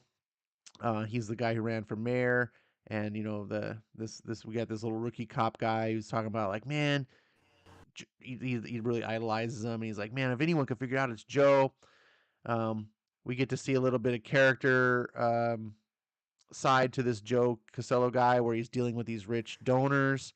They've been robbed, and the family jewels have been taken and replaced by human excrement. They're trying to kind of boss him around or whatever, and he basically tells them how he doesn't answer to them, he answers to his voters. And it's kind of a way, I think, of trying to illustrate the integrity of this character to the audience. We get some scenes of Nemesis kind of watching from afar, and Costello's like he doesn't understand why he's being messed with like this. And then we get this. I really like this this cut here, which I'll get to when we talk more about it. But we get this little flashback, and we get a little origin story of our prime character Nemesis here as a boy, and how he came to be, and gets inducted into this death cult, and he has to fight for his life. He does, and then gets training on the waterfall, where he's got to hang from this waterfall for 3 days, and all this crazy stuff that he has to go through. That's just a very comic booky type of thing. We cut back down to L.A., where these cops are, in a helicopter flying over the city, and then out of nowhere, Nemesis drives this like supercar, jumps, and then crashes through and takes one of the cops out. the pilots is like, what the fuck? And it's like you as like the audience are like saying the same thing. And this last panel here is, I feel like like this last panel embodies what this comic so far has felt like, where it's just nutballs. That's what this comic should be called, nutballs. It's absurd action comedy, like not really comedy. It's almost like it's not comedy, but it's very tongue in cheek in a way. But it's like dark humor, like not laugh out loud humor, and it's just this. I don't know, this shot here of Nemesis is like looking back, almost like winking at the camera as he's taking out this cop, and it's that it's kind of dark, where he's like, oh man, he's murdering cops, but at the same time, it's just he's like, he's just like yeehaw, like it's nuts. Anyways, that's it. It's a pretty simple book. In many ways, this book's even more simple than Nightclub, but it doesn't have the same things that I think Skip pointed out. But I'll let him address those when we get to him. RDV, since you're the official co-host. This issue, when I see Lovelace, it's like the way he does, the action, like the flying in the car into the helicopter, and like imagine if he wasn't hunting cops. This kind of feels like Punisher, the Punisher Max series by Yeah. Garth Ennis in a sense. How he's just using whatever he can, and just when it's nonstop, just insanely crazy things, like driving a car into a helicopter. We saw like Frank Castle go against this guy, Barracuda, and then the guy gets get attacked by a shark when they're in the ocean, and then like he beats up the shark and survives the shark attack. It's like just ridiculous stuff. Uh, this is cool. I mean, I love the nonsense. Now, it sucks that he's killing the innocent cops because I'm sure the cops have nothing to do with this. The only thing I'm missing, I hope they have at the end of this, we get someone who's equally just like, because Nemesis is pretty much the supervillain. Right. Where's the superhero? Right. That's what I want. I'm very much waiting for this book to turn because I feel like Mark's like setting that up, right? Like, okay, here's what's going on. Here's all these things that are happening. I don't feel like the book is just going to end where it's like, yep, Nemesis killed everyone. The end. I definitely don't think that's going to be. The original series is just him versus a cop. He just basically would go around and he just wanted a challenge. That's basically what it was. He was looking for a challenge, and he got himself a fight. This one, I'm just like, okay, this origin story. Am I meant to believe this, or is this a cop out? Because now going into this, you never read the first book. You probably wouldn't have the same experiences I have. I've read the first book, so I kind of know like the mind games that he was doing with the characters in the first series. This feels very different than the first series, though. Doesn't it? So I'm like, but it's reboots, reloaded, but there's still some.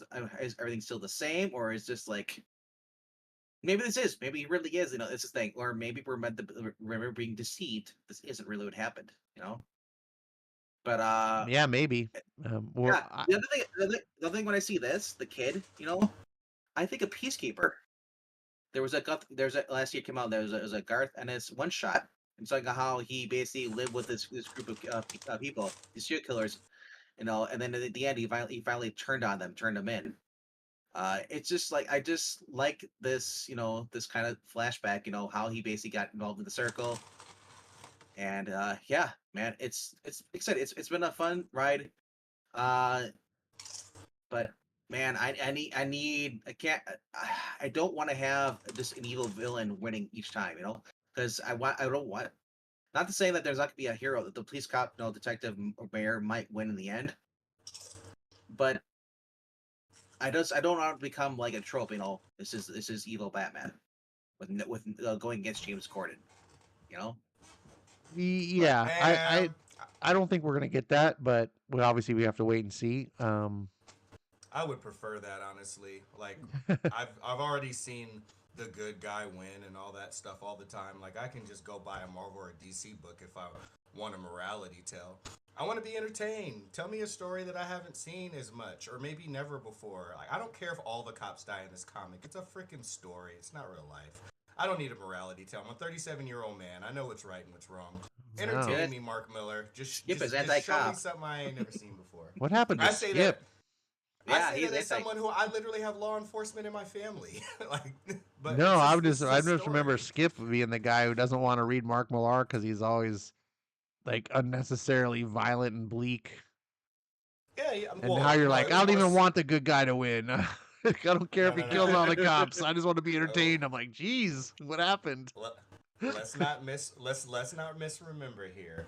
My complaint wasn't even about his bleakness. My complaint was about his gratuitous violence. So some of the weird stuff that would happen in like Kick-Ass or other stories that had really nothing to do with the plot. He kind of just put it in there for shock factor. He was doing the shock jock thing.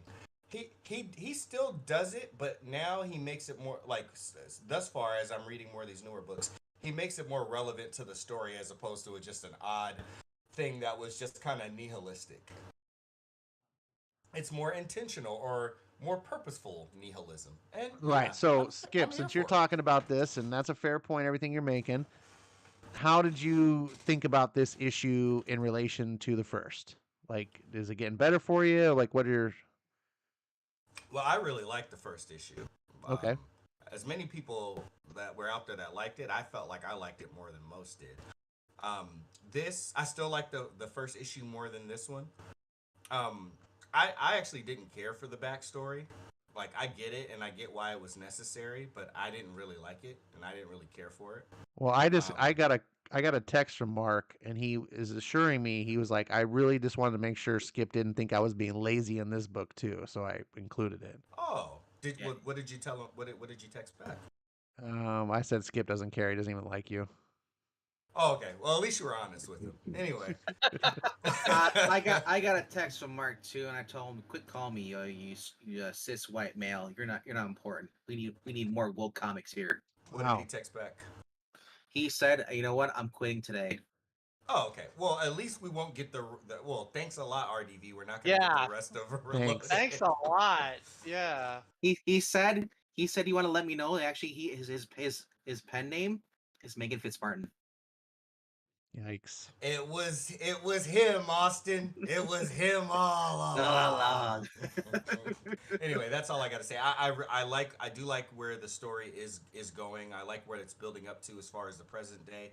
Yeah, I didn't really get too much from the backstory, but I do see how it was necessary to the plot, and I do think it's going to play a role later on in the story. We'll see. All right, Mr. Zack Attack. Mr. Zack Attack is my father, sir. No, I'm just I'm kidding. sorry, Miss Zack Attack. No, that's Rachel P. No, Yikes. no, Does she know that? yeah, that's a whole joke on the English. I wasn't even there when that joke originated. I just popped up one day and people were like, "Hey, she's your Yeah. spouse, your chat spouse." Rachel Anyway. Rachel Richmond, as Jay Lucian coined. So this issue, I did like this better than the first one. I think when I first went into this, see, I was the opposite of Skip when I started reading this. I went into this thinking, okay, Nemesis, maybe this is kind of a morality tale. Maybe he's kind of like Punisher, but maybe the end justifies the means. And now I'm just like, nah, the dude's just a dick bad guy Yeah. with Batman skills. And you know what? To echo Skip's sentiments, I'm kind of okay with that. Give me, like he was saying, give me something that I won't get from the big two. The Nemesis, he is if anything else, he's an interesting villain or an interesting bad guy to read. I wasn't too crazy about the cop killing bit, but like Skip said, it's just a story. It's not reality, and we're not really. I don't think we're even really meant to root for him. He's just kind of this No.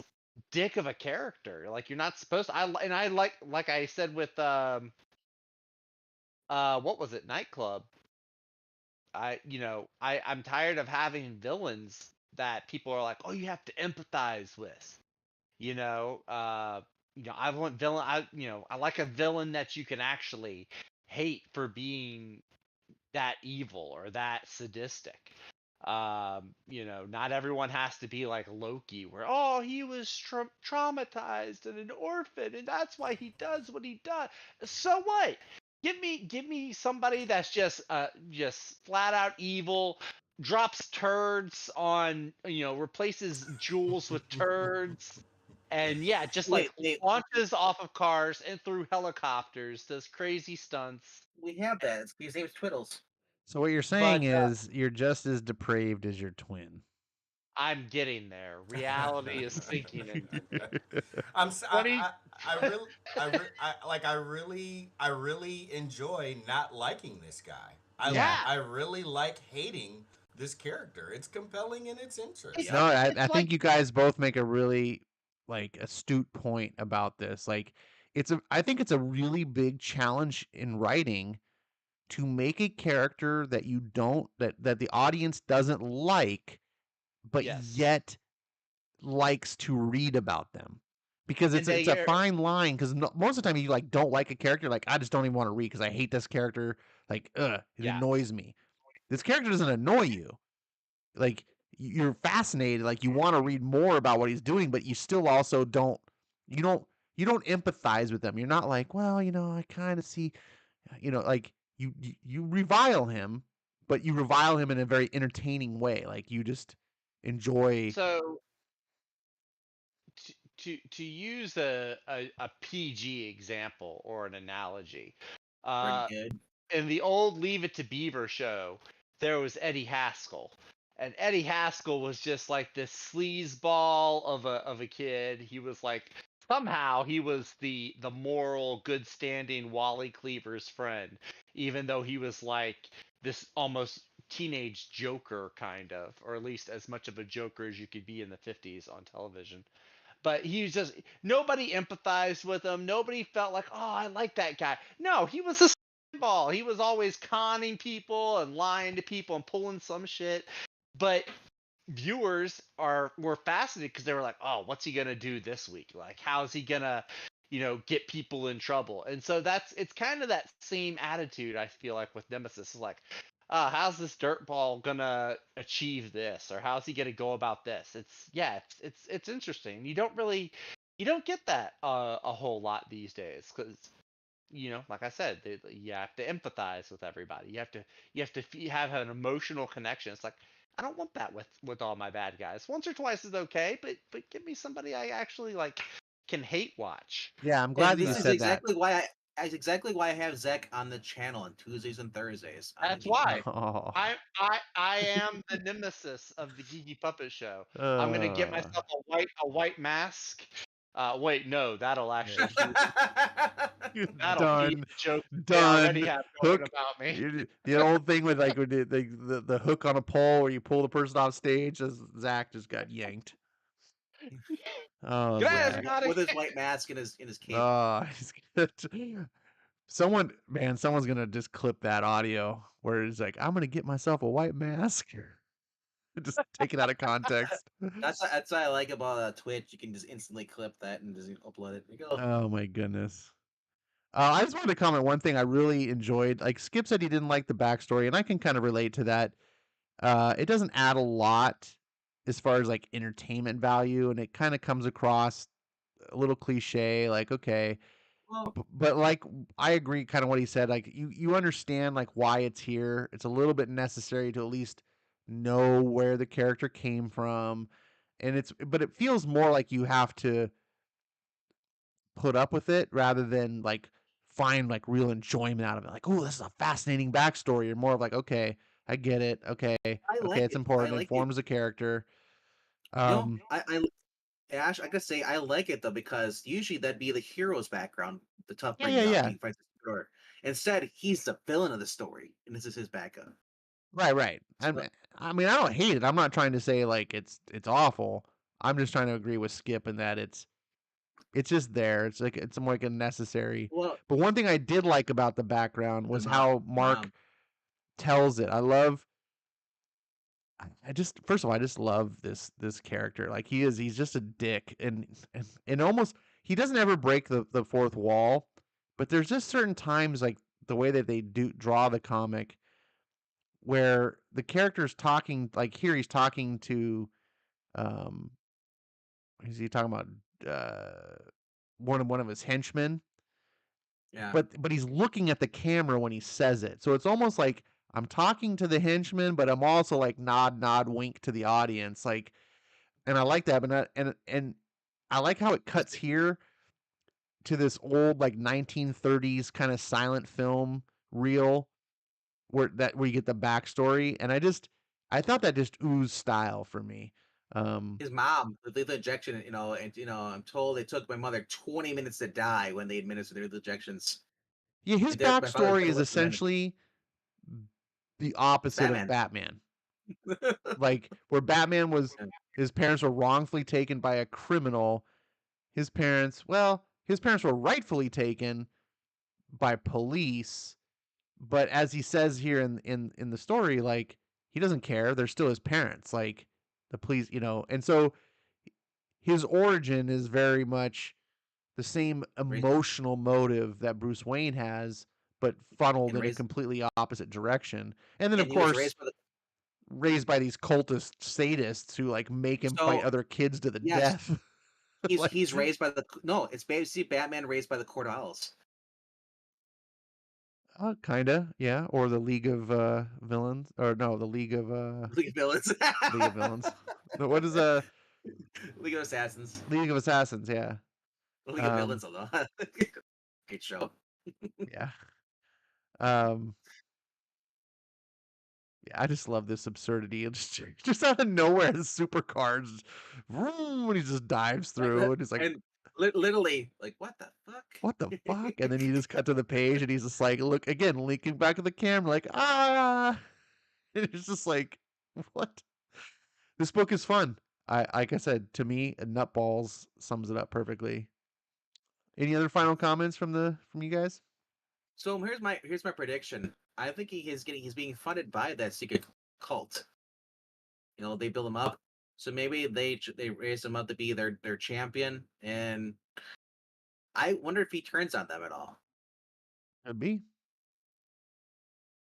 It's possible that Nemesis maybe does some good, but yet doesn't have to change who he is. Like he can still be the evil dick, right? Like He's the Red Hood or the White Hood. Ha ha!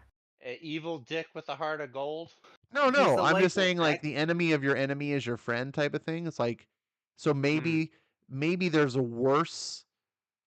Like maybe this cult is actually like as evil as he is, like right the stuff and the despicable nature of him in this book is bad, but maybe these guys are like that much worse. And if Well, we they don't end up know. becoming his enemy and he takes them out, We in don't the know. overall scheme of things, he does the world some sort of good, but he doesn't become good in the process. It's just like evil killed other evil. Well, what we don't know. Maybe this is like GCPD. Maybe they're corrupt.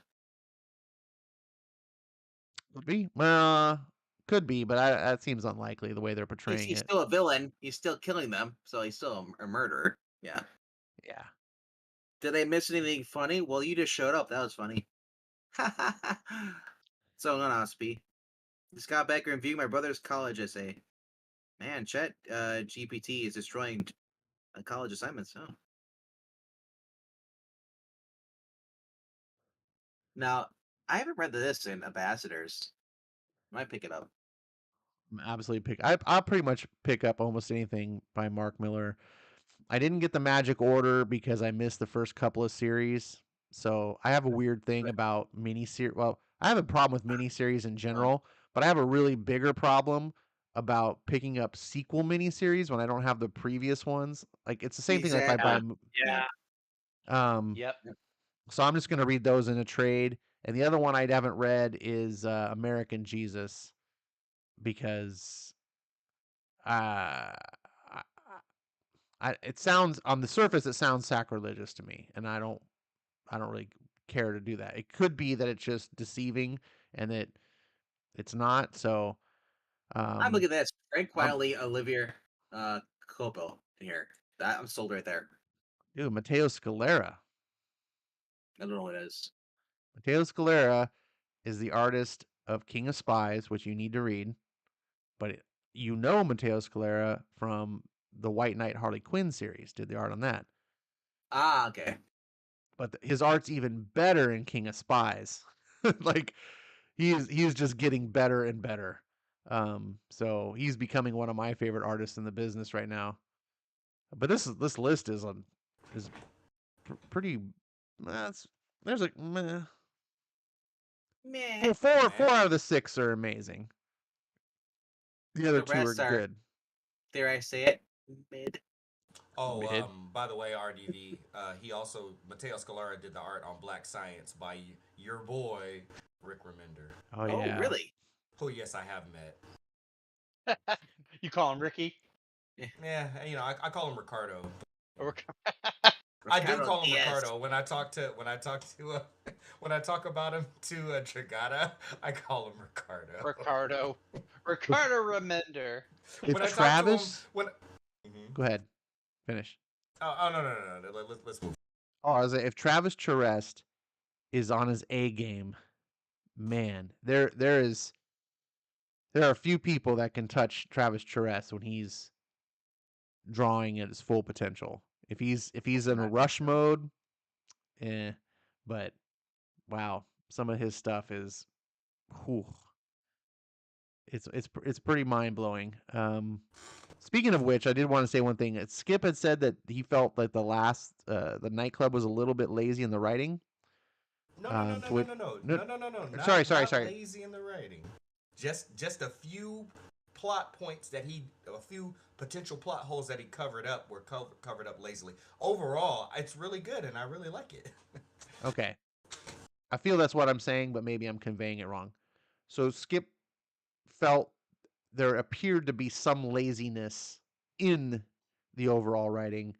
All I wanted to say is to draw a correlation. I feel that in this book that there was some laziness in the art. And I say that not because the art's bad; it's really good. But this is one of the top artists in the business, in my opinion. This is Jorge Jimenez, who I absolutely love, and this is him at his B plus game to me. And maybe that's because he's also doing Batman, so he's cramming it in. But now him at his B plus game is still better than most any other artists. But man, I just love to see when I see what an artist can do at their full potential. It's hard to accept anything else. But I don't think anyone will necessarily be disappointed in the art in this book. But that's all I wanted to say.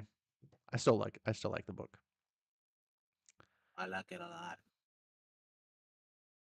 All right. Kind of interesting cover. The next one, I like that. I know RDV is real excited about the Stomps book. A lot of cheesecake in that Stomps Stop! book. Is that the one with the trash cans and the noise? Isn't that the one from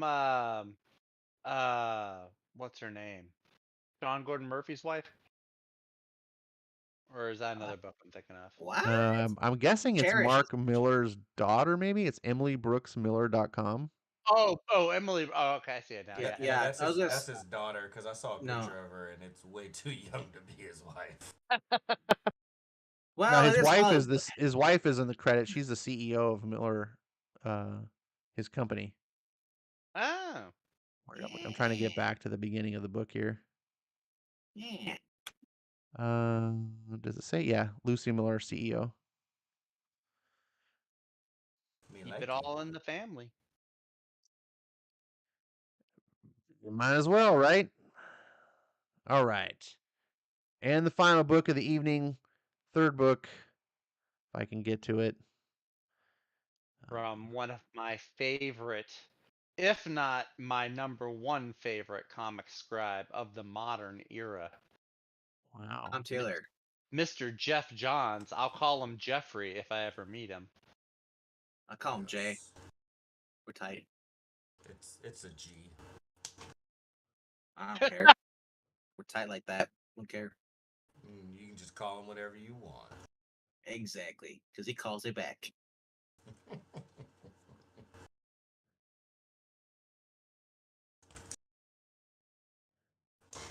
Well, Bear with Ash is me. gone. No, I'm right here. I'm trying to get the comic open. I'm running my iPad as a third screen, but it's got some lag. You need a new Apple. The Apple's getting kind of old. No, it's because it's not if I had it connected, it's because it's a wireless third screen. So I'm having not only am I running it as a third monitor, but I'm doing it wirelessly. So that's the lag part. So this is Junkyard Joe, issue number 5 of 6. Yeah, buddy. Now I said earlier in the program that there were 3 books we were covering tonight. One stood out amongst the 3. And in case you didn't guess it, this is the one that stands out. I love me some Mark Millar. I'm a big fan, but Mark Millar is he's like fast food, right? You know, like he's like when I just want popcorn. You know, sometimes you just want a popcorn action flick. Like that's what I like out of Mark Millar. I don't expect highbrow necessarily. I just expect really well executed entertainment comics. That's kind of how I am when it comes to like Guggenheim. He just delivers what I want. I just nonstop action, kind of like good stuff. Junkyard Joe, Jeff Johns, man, Jeff Johns just delivers the feels. There's just something about his sensibilities in writing. He's what made me a fan of DC, to be honest. When I jumped into Rebirth, his books that he was doing, just to me, they solidify what I envision what DC is, and that same mentality carries over in his independent works, in my opinion. And man, I did not think I would give two rats asses about Junkyard Joe. We saw this character in the Geiger book, which I loved, but I was not impressed with the character in the book at all. I'm like, okay, is this some robot left over from the Vietnam era, whatever. Just did not grasp the potential, did not understand. And you know what? I'm still not even necessarily sold a ton on the character, but Junkyard Joe isn't really about Junkyard Joe. It's about these periphery characters, mostly these three kids that you see on the cover. And it adds so much heart to the story, just like Geiger. When Geiger his story gets diverted and he runs across these two orphan kids that he's kind of escorting like out of town that are being hunted by the criminals. It it really helped informed who this character was, and it turned this story of like this sad story of a character who's just living this bleak life and can't die, and he's got this curse with his powers and his family's dead, and all you're just like, what the hell am I reading? And then turns into this heartwarming man, it reminded me a lot of Mad Max. I don't want to get diverged on, or I don't want to diverge off on the Geiger. So Junkyard Joe, uh, I did a video review just to remind anyone on the first issue. It's one of the few 5 stars I've given to a comic in the past 12 months. I try to really not give 5 stars out often because I want them to mean something. If I give a 4 star to a book, that book can still be really, really good. And that first issue just it actually brought a tear to my eye. It was really powerful. And then that issue is nothing like the rest of the series. Like it because that issue takes place all in Vietnam. It introduces these characters. It does it in a completely different way than Mark Miller does. How he introduces characters. It's not necessarily right or wrong. It's just different. But and then we fast forward 50 years to present day, in this town, this small town, where the one surviving member of this platoon, Muddy, forget his name, Muddy Davis. something, Muddy Davis, who remembers this robot that they met in Vietnam, and he's not even sure if it was a dream. Like he's like so got PSD, and and so, but he does a comic book strip, and for the past 50 years, he's been doing this famed comic strip, and he's beloved for it. And his wife has ended up passed away, and so now he's retiring because he just doesn't have it in him anymore. And that's where we meet this character at this time of his life. And now we got these kids who are moving in across the street, and they're from California, so they're like fish out of water and all this stuff. And it's a very Spielbergian kind of story, if that makes sense. I get a lot of vibes of some of the things I liked about E.T. When I'm reading this book, and the main villain character here you see on the cover reminds me. I can't remember his name, but from Raiders of the Lost Ark, the main Nazi guy that was like trying to Oh, get yeah. that creepy not like this. When I read the dialogue, I read it in my head in his voice. Like he's just Ooh. got that creepy Nazi Yeah. kind of thing. Anyways, Major Arnold Todt. Yeah. yeah, and so there's just something so, and it's funny is because this story is so straightforward.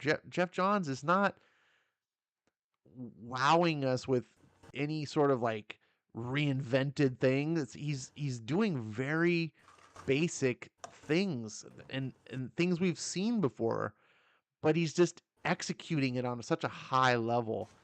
And he's taking a character that doesn't even speak. Junkyard Joe, that's another thing I like, but kind of reminds me about E.T.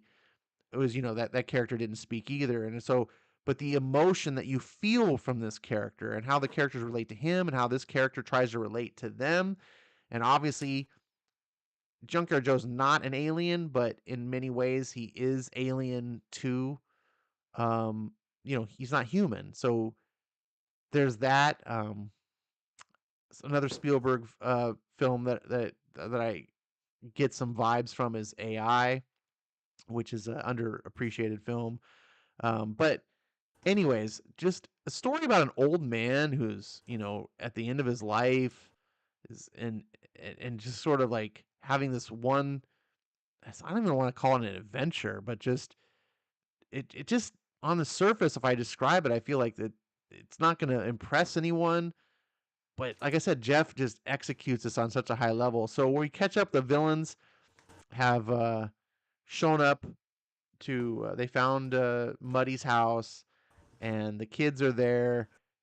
Meanwhile, Muddy is trying to get help from a friend because he's trying to help Joe. And when they come back home, the main villain is waiting for him, and he's got the kids, and you're like, oh no. Junkyard Joe immediately jumps into action. He's all action. There's no words. And he's taking out the guards, and he breaks the guns because as we get reminded, he hates guns.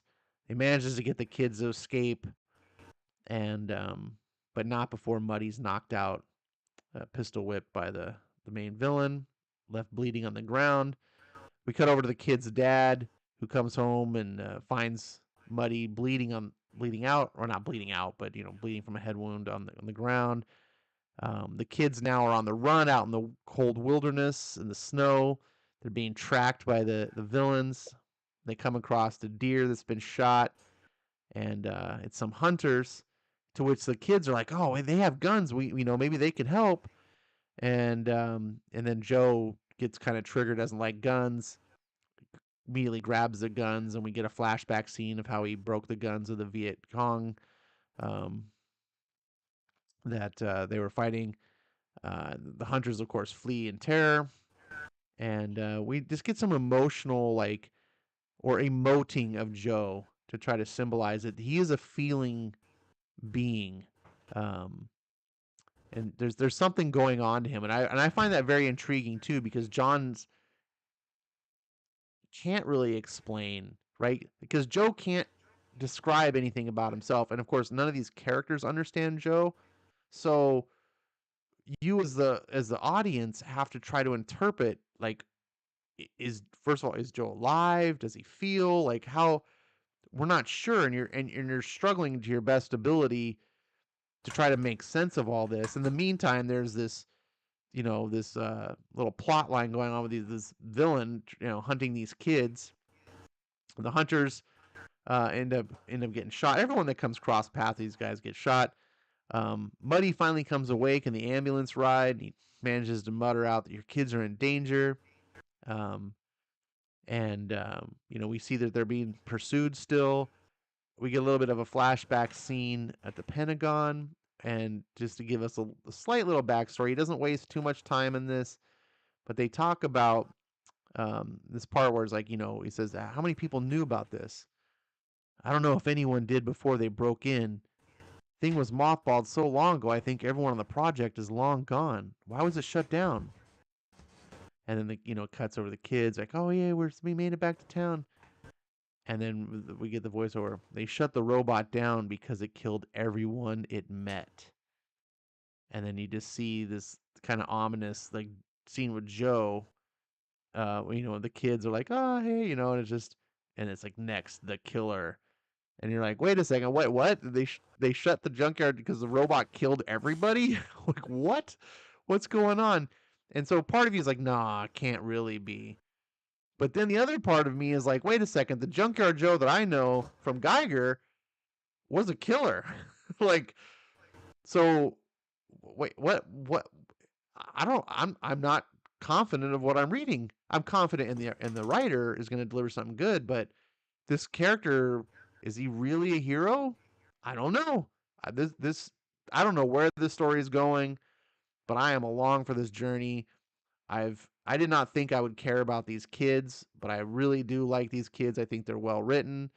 I care about this whole thing. Like I said, I imagine this being done as a Spielberg film. I think it would be excellent. But that's just me. That's the book. RDV, take it away. All right, 3, 2, 1. What's going on, guys? Man, yeah, you pretty much covered it. Like, we found on this issue that the guy pursuing him is human. I don't know why he's wearing the helmet. Yeah, they it's get knocked around. If they're robots, they really are cyborgs. They really got their asses kicked by Joe. So makes me wonder, why are they wearing the fake helmets on if Joe's actually a robot then, and they're not. Also, what is Unit Beta? Top secret figure there. Is Joe a brain put inside a body, a robot body, or is this an AI program that's like Johnny Five? You ever watch that? Short Circuit? Yeah, no, good question. Develop the soul. Yeah. And they wanted to reset him.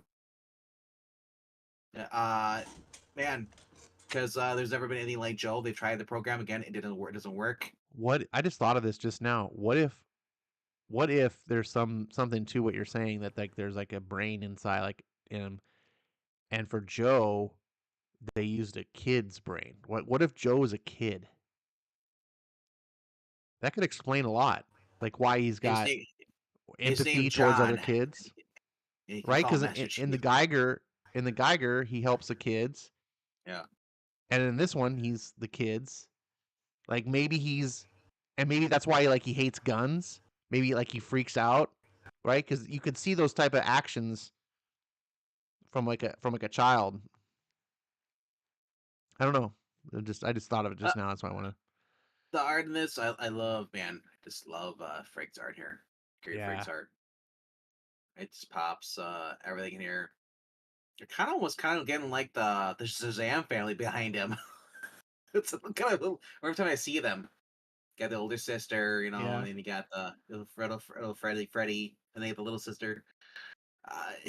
Yeah, this could be like Adventures of Babysitting. Those killers and stuff. The fact that they chose to do it taking place during when it's snowing outside too is really cool. I like that too. You go back that one page where they're crossing on the bottom left, very last page. Very last page. The very second yeah. last page, where they're crossing over the bridge, and you see that the older sister trying to balance go over it. I don't really ever see that much on comic books. It's usually a movie thing, a shot you see them where they're trying to balance. Yep. Yeah, like I said, who are these guys? Are obviously they're Black Op. Does the Pentagon even know about this?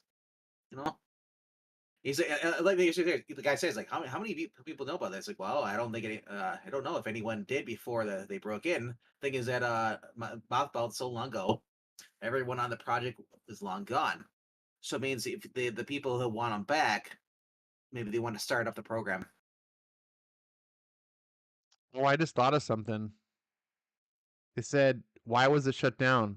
They shut the robot down because it killed everyone it met. But then look at the villain. The villain looks like the robot. Yep. And what does he do? He literally kills everyone they meet. Yep. So maybe Joe never killed anybody. Exactly. But they dress like Joe so that they can basically make, I don't know.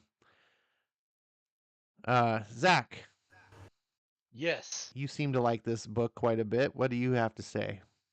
Man, let me tell you about my boy Jeff. What he has done here. Now you compared this to like a Spielberg movie, and I can completely see that. But the movie that I've been comparing this to is another popular movie franchise. Adventures in Babysitting. Rambo. Oh, okay. I've actually thought of Rambo a couple of times. Both Rambo and Junkyard Joe, they're both veterans, seemingly, mistreated or abandoned by the organizations, the higher ups that they work for. Junkyard Joe, we really don't know. There's still a lot of mystery surrounding him, but they both come to these small little these small little rural towns, and they end up both drawing conflict towards them. I do really like this. I agree. I think I actually like these kids a lot more than I was expecting to. When we first met them, I think it was in like the second issue. I was like, oh, okay, these are gonna be like, just a little. And I was wrong. I doubted Jeff Johns. Yep. I was like, he's throwing these kids in here. Jacob, And he's not one of us. I should have known better. I've read John's JSA. I've read his Flash. Like, I know he's not going to throw characters in there for no good reason. The way, especially the middle daughter, how she's an artist, an aspiring artist, and using that as a connection kind of to Muddy Davis and how he was an artist. I love that a lot. The banter, between them, it's fun to read. It's very realistic. But yeah, I've really been enjoying this. My thing is, there's like so much mystery and so many questions. Like, okay, who's this organization? What do they want Joe for? How did Joe even show up again in the first place? Like, these are a lot of there's a good amount of answers we need, and there's only one issue left. Now, I don't know if Johns is gonna address them all in the final issue, if he's gonna save a little something for his next chapter in this big old Geiger verse that he's making that I'm super amped for. But yeah, it's been a phenomenal story. I am enjoying this a lot more. I thought it was just going to be a one shot. Back when they showed him in Vietnam, I was like, okay, a little one shot just to hold us over. But then it ends up being this whole story, and yeah, I've been loving it. Muddy Davis, going from this, he's kind of like the old guy from Up. He's kind of like closed off, set up walls at the beginning of his story here in the present day, because like his wife's dead. He's not working. He's not drawing anymore. He's isolating himself. But then these kids come and they're kind of drawing him out of his shell a little bit. We see him take Joe to town to the Veterans Affairs office, and there's the guy over there that's like, oh yeah, we miss seeing your wife around, and it's kind of like getting him to warm up a little bit. And so yeah, he's been a really cool character to read along and to watch, kind of have his heart thaw a little bit as the story has progressed. So, and yeah, and then again, a villain that is just evil. Like, you want to hate a villain, man, draw him attacking a senior citizen and then going after some helpless kids.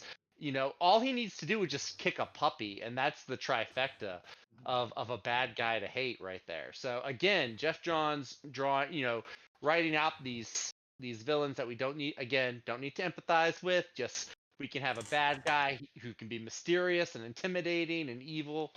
And yeah, I'm there for it. And I am curious, because like you said, Junkyard Joe, they're like, everyone he's ever come into contact with, he's killed. So now I'm curious, is like, are the kids in danger? Are they going to be the exception to this? Will the dad be taken hostage next? Yeah, so I'm curious about that. When I read that, I was like, oh shoot, now I really, I mean, obviously I'm already gonna get the next issue, but now I'm like, shoot, that might be the first thing I read when it comes out that week. So yeah, I've been loving it. I encourage everybody to check this out. If Jeff Johns and Gary Frank, that alone, if that doesn't sell you, just give the storytelling a try. You're gonna be hooked. You're gonna thank me later. So the character depth on each of the siblings, their personalities. Yeah, they're not just one dimensional. Exactly. Oh my god, it's just basically, I feel like I'm watching a show, because the way the personalities are taken on. Yeah, it would be very easy to write like, okay, this is the obnoxious little brother, this is the snotty older sister. It'd be very easy, but instead, we do get flavors of that, but then we also get like, here's maybe why the little brother is so obnoxious. Here's the family trauma they've all been going through. So speaking of trauma, Everyone sounds like Alicia when I read these. Sabrine. Speaking of trauma, Sorry. let's get Skip's input before. You fall asleep. Well, no, just before we do diverge. I want Skip to have a chance to say whatever he wants to say about Junkyard Joe. Oh, for sure. My favorite part of this book is when Geiger killed him in the Geiger. Wow. That is all. Okay. Apparently, But did he Apparently. kill him though? Skip subverting expectations. He's dead. We don't know. No, we know. He's dead. We don't. He's a robot. If there's anything sci-fi movies have taught me, it is that robots do not die, sir. And inmates like mental patients like Michael Myers, you can't kill him. So at the end of this issue, we get a little thing. I like that Jeff actually writes. He doesn't have a letters page, but I like how he writes some information on each of these, and he talks about the next thing that coming out is we're getting a micro series for Geiger called Geiger Ground Zero. It's gonna be a 2-issue series, so we're getting more of that. If anyone is unsure of these books because you're not really into indies and stuff like that, I would encourage you to try this because Jeff seems to be building like a superhero universe through these. Yes. The first Yes. book, Geiger, and then Junkyard Joe, and then he's got another character, Redcoat, which had a story in the Geiger 80-page special. Now he's calling these the Unnamed, and you can see he has this timeline here. And the first book, Geiger, takes place in the year 2050, so it's way in the future. It's at the end of the timeline. And Skip had mentioned, spoiler alert, Skip kills Junkyard Joe. But it happens because Geiger's story happens after the Unknown War. And what they're hinting at, it seems to be, is that these characters are all coming together to fight this unknown war. They're being referred to, at least as of right now, as the Unnamed. And you can read this little blurb here at the bottom. I'm not going to read it out loud, but it's been on screen long Adventures. enough. So Redcoat is the first, and Geiger's the last. And somehow they're all going to come together as the Unnamed. I'm very curious to see how that it goes. These series seem to be more of like character introduction series. Yeah. In a He's similar, doing the Marvel movie method.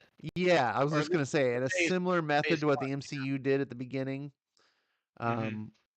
But he's telling, like they're not just like here's an origin, the end. Like they're telling, like Geiger, you don't really even get his origin. I mean, you get a little bit of his origin, but you get a story that is more about how did Geiger go from being just this crazy kook with powers in a wasteland, Mad Max type future, to being like this heroic person.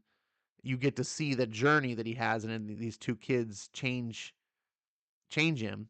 You see a similar thing here, and kids are kind of affecting first Muddy, and then seems to be by proxy also Joe.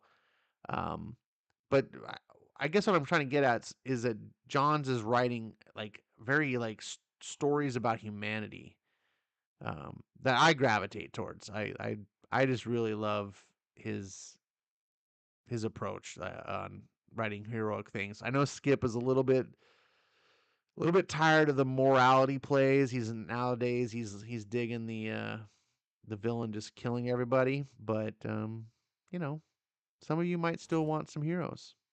So here's what I'm excited. So my whole thing, and I know RDV has heard me complain about this multiple times, but I get really burned out on miniseries. Like I don't like, okay, 4 issues, 5 issues, story's done. Move on to the next one. I like long running stories. I like to have, that's why I like so many of my back issues that I have. Is I like having collections that exceed 12 issues. Give me a 50 issue ongoing story. For real. Exactly. And so that's when I saw like this timeline and I'm like, oh, Jeff Johns has like he's got this whole thing planned out. And he's, like you said, with Geiger, we saw him start to do some world building here. I'm really curious and I really want to see what he's got planned for this whole unnamed war, Geigerverse, whatever you want to call it, all these characters. It sounds really cool. I'm really interested to see this. Yeah, yeah, like you said, it is kind of the MCU method. You introduce the characters one at a time. I'm a fan of that. And yeah, especially if he keeps if So Gary Frank still works, if Gary Frank is like drawing all of these, then I mean, No, yeah, Red Coat absolutely. is being drawn by Oh, is that Brian Hitch? Brian Hitch. Brian, that's right. Brian Hitch drew so that. my question is, this Night, story right Austin. now, the one Night, we're Austin. reading, yeah. So the one we're reading right now takes place after 1997. Right? The one Yes, we're it reading takes right place now, in current present time. yeah, present 2023. tense, 2020, yeah, something like that. So, yeah.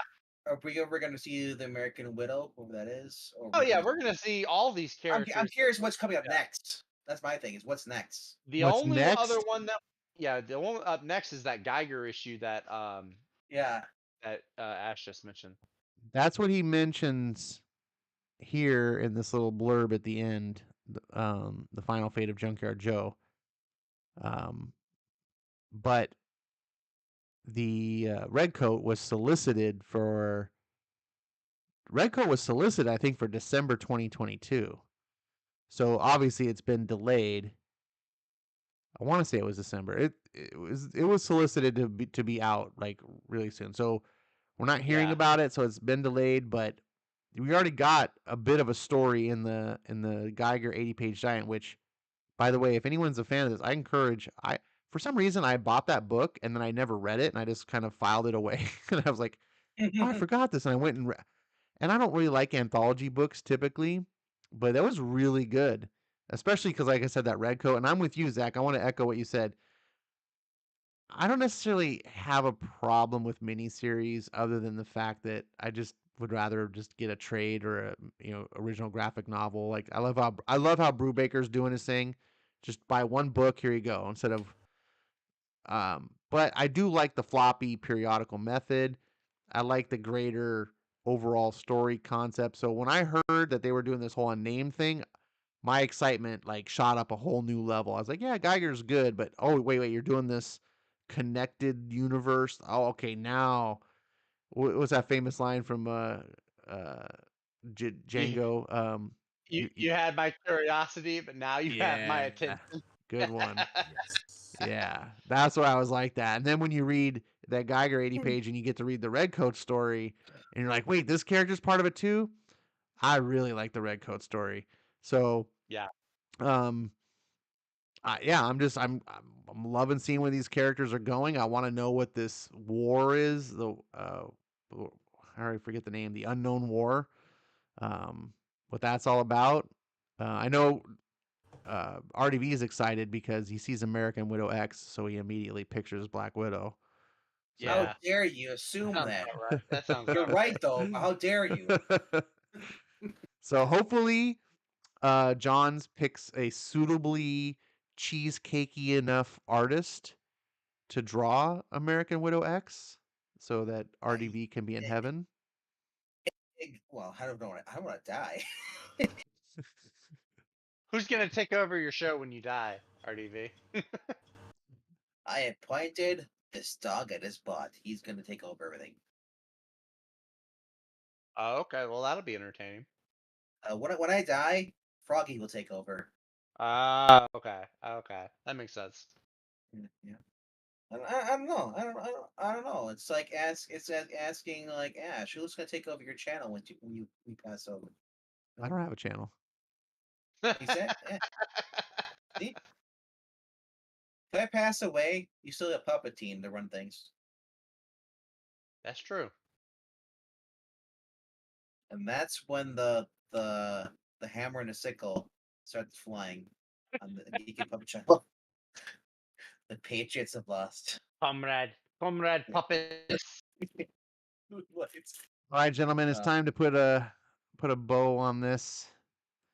I'm gonna bring up On the- the comics that are coming out Wednesday. Normally we do a little game, but we've run way over, so I'm not gonna do it. But I just want to kind of scroll through to see if anyone has any things that they just want to point out that they're looking forward to. I myself don't have any pulls this week, so this is not a good week for What? me. Yeah. Womp, womp. Although I will be borrowing Detective Comics from Hey, someone yeah. to read. Heck, So heck yeah. That's a good one. only reason I'm not pulling it is because I'm boycotting DC. But that's more of a publisher issue than the creators. Don't take any of that towards this creative team. You know what I'm looking forward to? Stargirl this week. I was gonna say if I had to pick one to shout out, it would be Star. I know this is. I think this is going to be the one you had to. Get out of here! Get out of here! You made me pull out my Boston accent. I'm not even from Boston. You made me appropriate Riley- Boston culture. Honestly, not even Riley Rosso's art could like save that book. Get out of here! Now Not even that Riley Rossmo's art can save the book. I'm going to give it a chance because it's Carlos Gomez. No, I'm sorry. They had a good run. They had the Mr. and Mrs. X. That was a good little 6-issue or so series. But yeah, now you're bringing it back and you got Stephanie. Although Stephanie Phillips, I gotta say, I'm about to poo-poo on Stephanie Phillips, but I do gotta say she's also writing the new Cosmic Ghost Rider. I'm curious. I think Cosmic Frank might be crazy enough to where Stephanie Phillips doesn't affect it too much. So I think I've read good stuff by her, but I've also seen bad stuff by her. Yeah. But I'm like, it's Rogue and Gambit. I'm like, oh my gosh, please Yeah. let it be good. Please let it be Rogue good. and Gambit are I'm gonna try it out, see if it's good. And if it's not, I'll just jump it up to the first book. I can't help but wonder because Cosmic Ghost Rider was created by Donny Cates. I gotta wonder if they planned originally for him to be on this, and then just whenever he had his episode. No, because they did a sequel to Cosmic Ghost Rider and it wasn't Donny Cates. It wasn't? Oh, okay. Yeah, this is like the third. I know Marvel. There's whispers that Donny Cates was supposed to be on the big Avengers relaunch instead of Jed McKay. But I know when he went off, to hopefully get back on track. You know what I've noticed? To replace him. There's no swords. There's no what? There's no swords. Well, it's Cosmic Ghost Rider. Cosmic Ghost Rider didn't use swords. Yeah, but it's Frank Miller though, or not Frank Miller. Sorry, Frank Castle. It's Frank Castle. Yeah, but Frank Castle didn't. Yeah, but this is a different Frank Castle than the one that you and I know. They all have to be the same now. Okay, go read the Donny Cates story. Can we create? I want him to have the Dilbert Punisher skull. Well, now would you look at this? What's this? We're back to calling her Spider Gwen. Hey, Spider. I like that name better. I like it better than Ghost Spider. Ghost Spider's so dumb. Well, look. It says Ghost Spider's life turns upside down. Ghost Spider comes face to face. So she's still Ghost Spider in the comic book. The title is called Spider Gwen. Wow, at least they realize that the better title for the book is Spider Gwen. Honestly, I don't care what they call on the cover as long as it's good on the interior. Remember when we didn't have any Gwen Stacy's and now we have like 1 million? Remember when Tim Seeley was actually a good writer? Remember when we had just one Spider-Man? Now we got 1 million. Whatever. Remember when there were just 2 Flashes? Now there's like 1 billion. Hey, you leave my Flash family alone, sir. You leave them alone. Remember that time when Ash no, what is this? I Am Iron Man. Oh yeah, they're doing like a retelling of his origin, I think. It's Chase Fox. I think it's just a retelling of his origin. It is, yes, pretty much, yeah. Kaiju battles of the sea, invasions of the desert, rescue mission outer space, all more expected in the new series. I have no idea who Mr. Ayadele is. I don't know, but I'm cooked there. Kaiju battles under the sea with Iron Man. Yeah, I mean the art. I mean this cover is the same art supposedly that's going to be on the inside, and Yep. I kind of dig that cover. Dude, come on! So If it's a good story and you give me kaiju battles underwater, how much you want to bet it's Fang Fang Foom? I'll bet you right now. I don't care. It's a Oh kaiju. no, I'm not saying that as a bad thing. I'm just Yeah. saying I bet you it's Fang Fang Foom, and I want to see that. What's this? that. Phantom Road. Jeff Uh, Lemire. Gabriel Jeffy boy. Walta. I think Skip. Did Skip It's mention Redwood. this book earlier? Jordy Belair. Yep. Awesome. Skip's still alive? He pass out. No, I'm alive.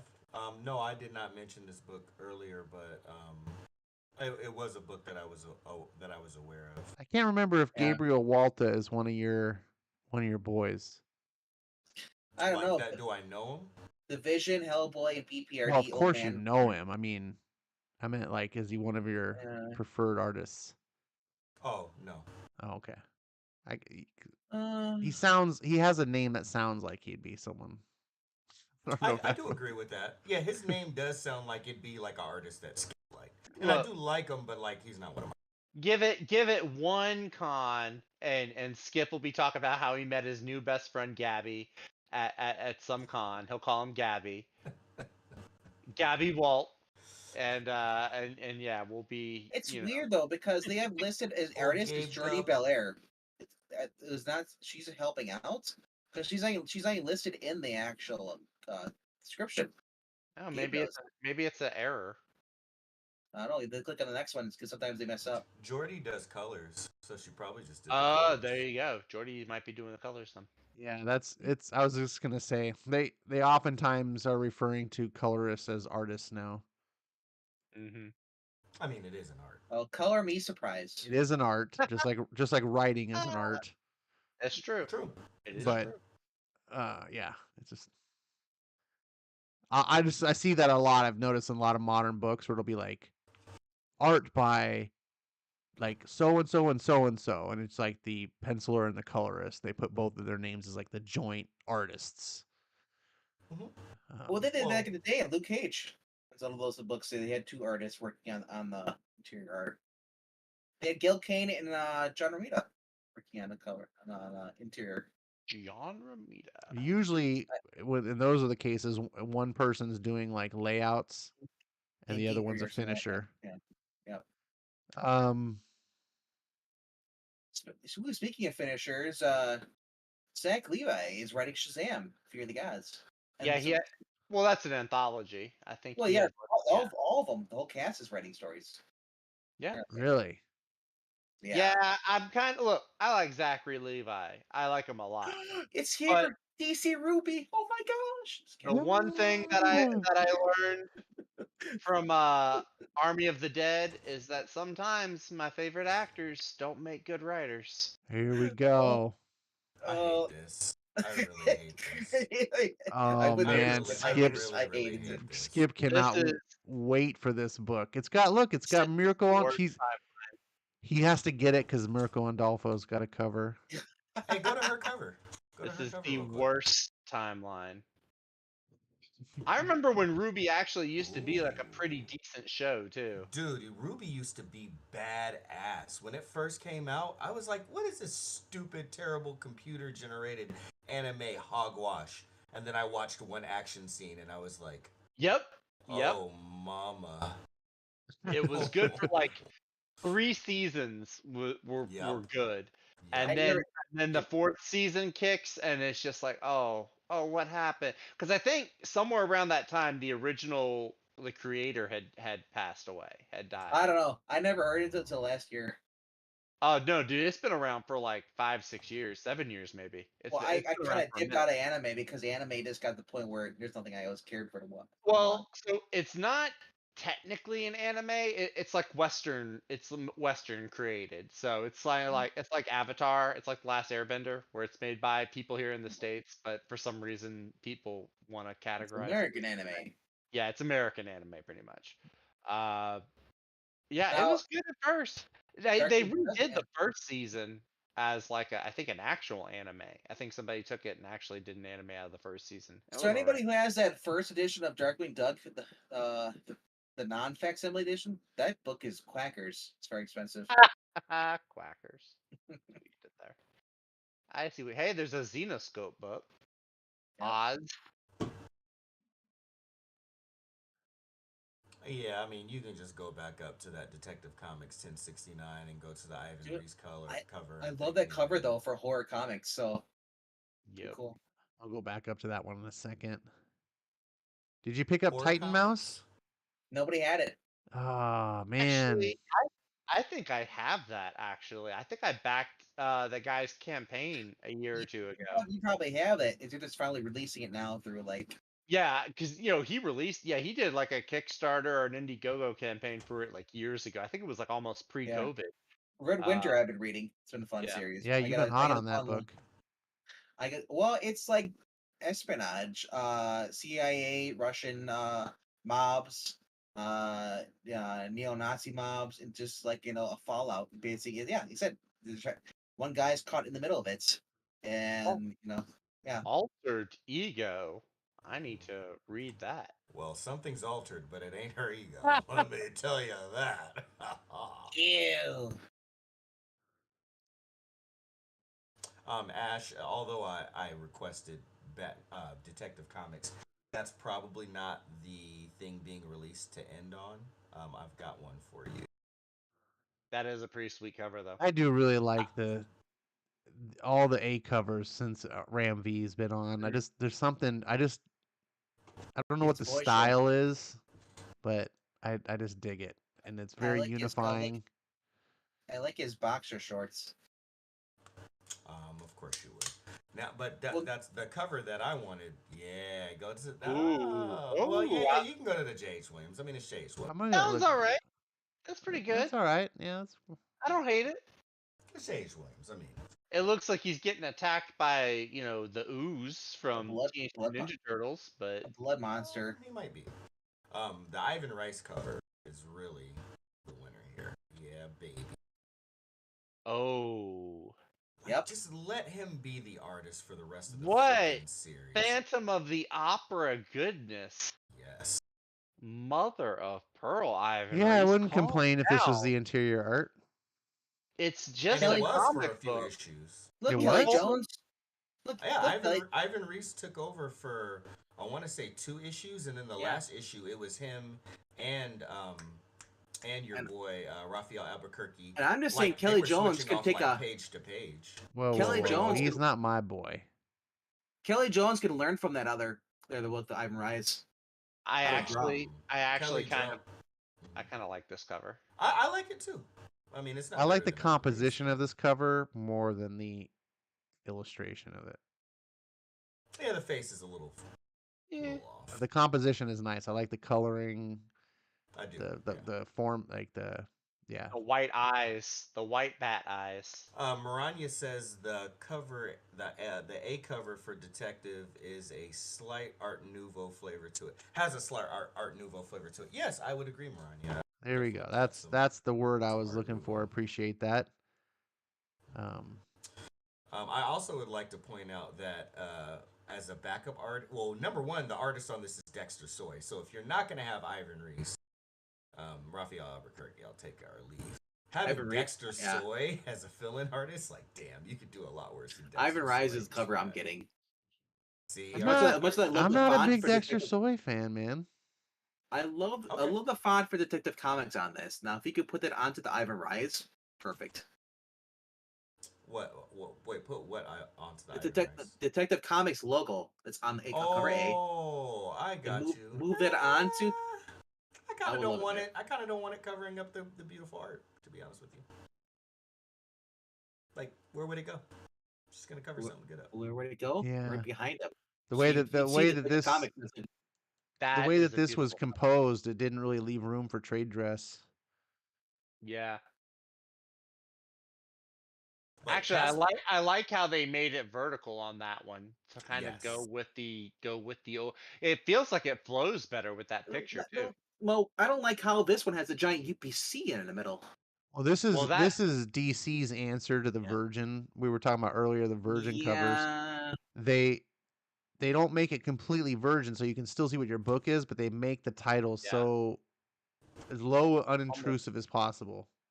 Yeah. I prefer the original, the upper corner, left corner. You have the picture of Batman. Yeah. God, that's pretty though. It really is. Like, I gosh was- darn! Did somebody tell Ivan Race that this is just a comic book? This isn't like a movie poster.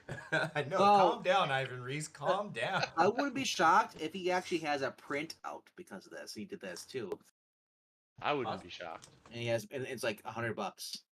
I would also not be shocked. Because But why? Yeah, I'm surprised he's not the incentive cover. I agree, but I'm glad he's not because it's less money for me. I know, right? Right? Yeah. Now, on that note, I did mention, I mean, and of course, there may be some other comics to look at, but there is a certain book that I said 20th Century Men is better than that gets a hardcover released this week. Oh, hardcover. Oh, it's a deluxe Is it- hardcover, isn't it? Is it? That's true. Is it from Daniel Warren Johnson? It's not, but if I drop Ah. another name, I am going to meet Daniel Warren Johnson on Thursday because he is coming to Oakland, Cape and Cal. What? Yep. I know that Dua Powerbomb is having its collection of 7 issues released this week. It's Yep, and I fortunate that will be it's buying- not by Daniel Warren Johnson, because that means Zach might actually read it then. I have read. Oh I'm my- going Oh to. my! Look at I, that tailspin I down find it. If I find it, I'm reading it. I'm gonna buy it this week. Or twin, or Or if you send me the money, I can buy you a copy and have DWJ sign it, and then I can mail it to you. twin, don't tease me. Oh, I'm 10. I'm a twin. I'm not teasing you. I'm pleasing you. But yeah, deluxe hardcover for mini bestseller Layla Star. Star. Okay. I like this cover much better than the issue 1 that they usually use. Mhm. But yeah, Skip, this. I'll give you the. Go ahead. I was gonna say, Skip, I'll give you the money. Get both of them to sign it. I got you, bud. And I'll do. Fuck that. Hell yeah. Heck yeah. And, I mean, and we then can- we with can go for RDV, the when you don't Quattro. like it, my birthday is in September. You know, there is another collection coming out. I won't make you pull it up, but we talked about Mr. Ed Brubaker a little while ago. His Oh. Immortal Iron Fist Mhm. omnibus is coming out. Tailspin, bro, down there. I keep seeing that. Fraction. This is me. Matt Fraction, Ed Brubaker, yeah. This Mhm. It- is good. If There's a you ever ton. thought Iron Fist was dumb and boring, like I did, Let- you need to read Change this. your life. This is the best Iron Fist. This And is to Iron Fist what our boy Hickman was to Fantastic Four. Yep. There's you want art, man. There's Carrie Andrews. There's Nick Dragata. There's Mitch Breitweiser, Howard Chaykin, Larry Hama. Like a lot of talent went into. And look at all those books. Look at collects Iron Fist 1 through 27, and then you got all these other Iron Fist, Immortal Weapons. Oh shit! There's a Fables box set out this week. Now, here's the thing. I don't know if I would recommend this omnibus because you just really want the Immortal Iron Fist by Fraction and Brubaker. And you can get those in collected editions. This is collecting like all the like side stuff, like the origin of Danny Rand, the Death Queen of California. So, and I'm looking, I'm like, I don't remember Jason Aaron being a part of this or Cullen Bunn. And it's like, oh, that's because it's these other books that are included. I don't want Yeah, Jason there's Aaron like anywhere tarnishing. I don't need that. he wrote one of the Immortal Weapons. There's like it's like a 5-issue series that went along with like these other different Immortal Weapon characters, like the Bride of Spiders and the Dog Brother or Orphan Prince. There was like a 5-issue miniseries, and I think Jason Aaron wrote the one with the Bride of Nine Spiders, if I'm not mistaken. It might have been another Oh, one. Nick Dragata's part of this? Yeah, he just said Yeah, that. Kari Dragata, Andrews? baby. He Yeah, just said that earlier too. Mitch Breitweiser.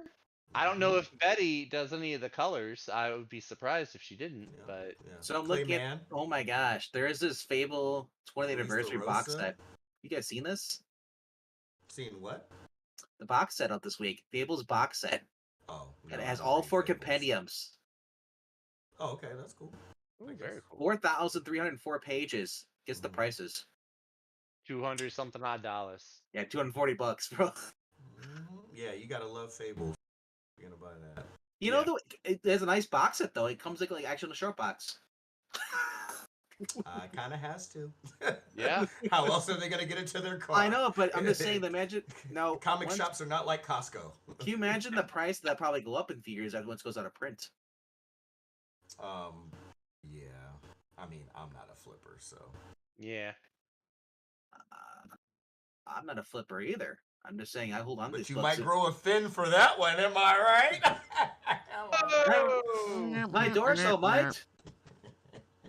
Wah, wah, wah. Hey, Sorry, speaking of Bob. Mike S. Miller, look who's got Oh, a hey, book coming Lone out. Star. Well, I think that's his first one. Well, it's still I him. believe that's. Oh yeah, no, definitely. I've got his first and second one.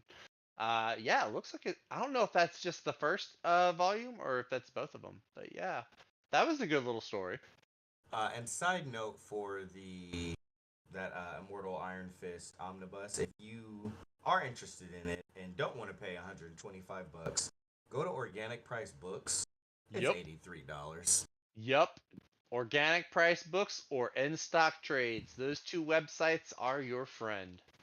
Yes, indeed, twin. I second. Everybody loves Cats versus Pickles trade paperback. What the hell is that shit? Dude, Dynamite. Oh shoot! They have the Gotham Central Omnibus for $70.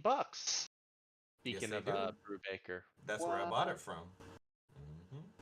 And they Very nice. package everything so well. Like, their Guardians of packaging is incredible. And they send it media mail too, so their shipping is super affordable.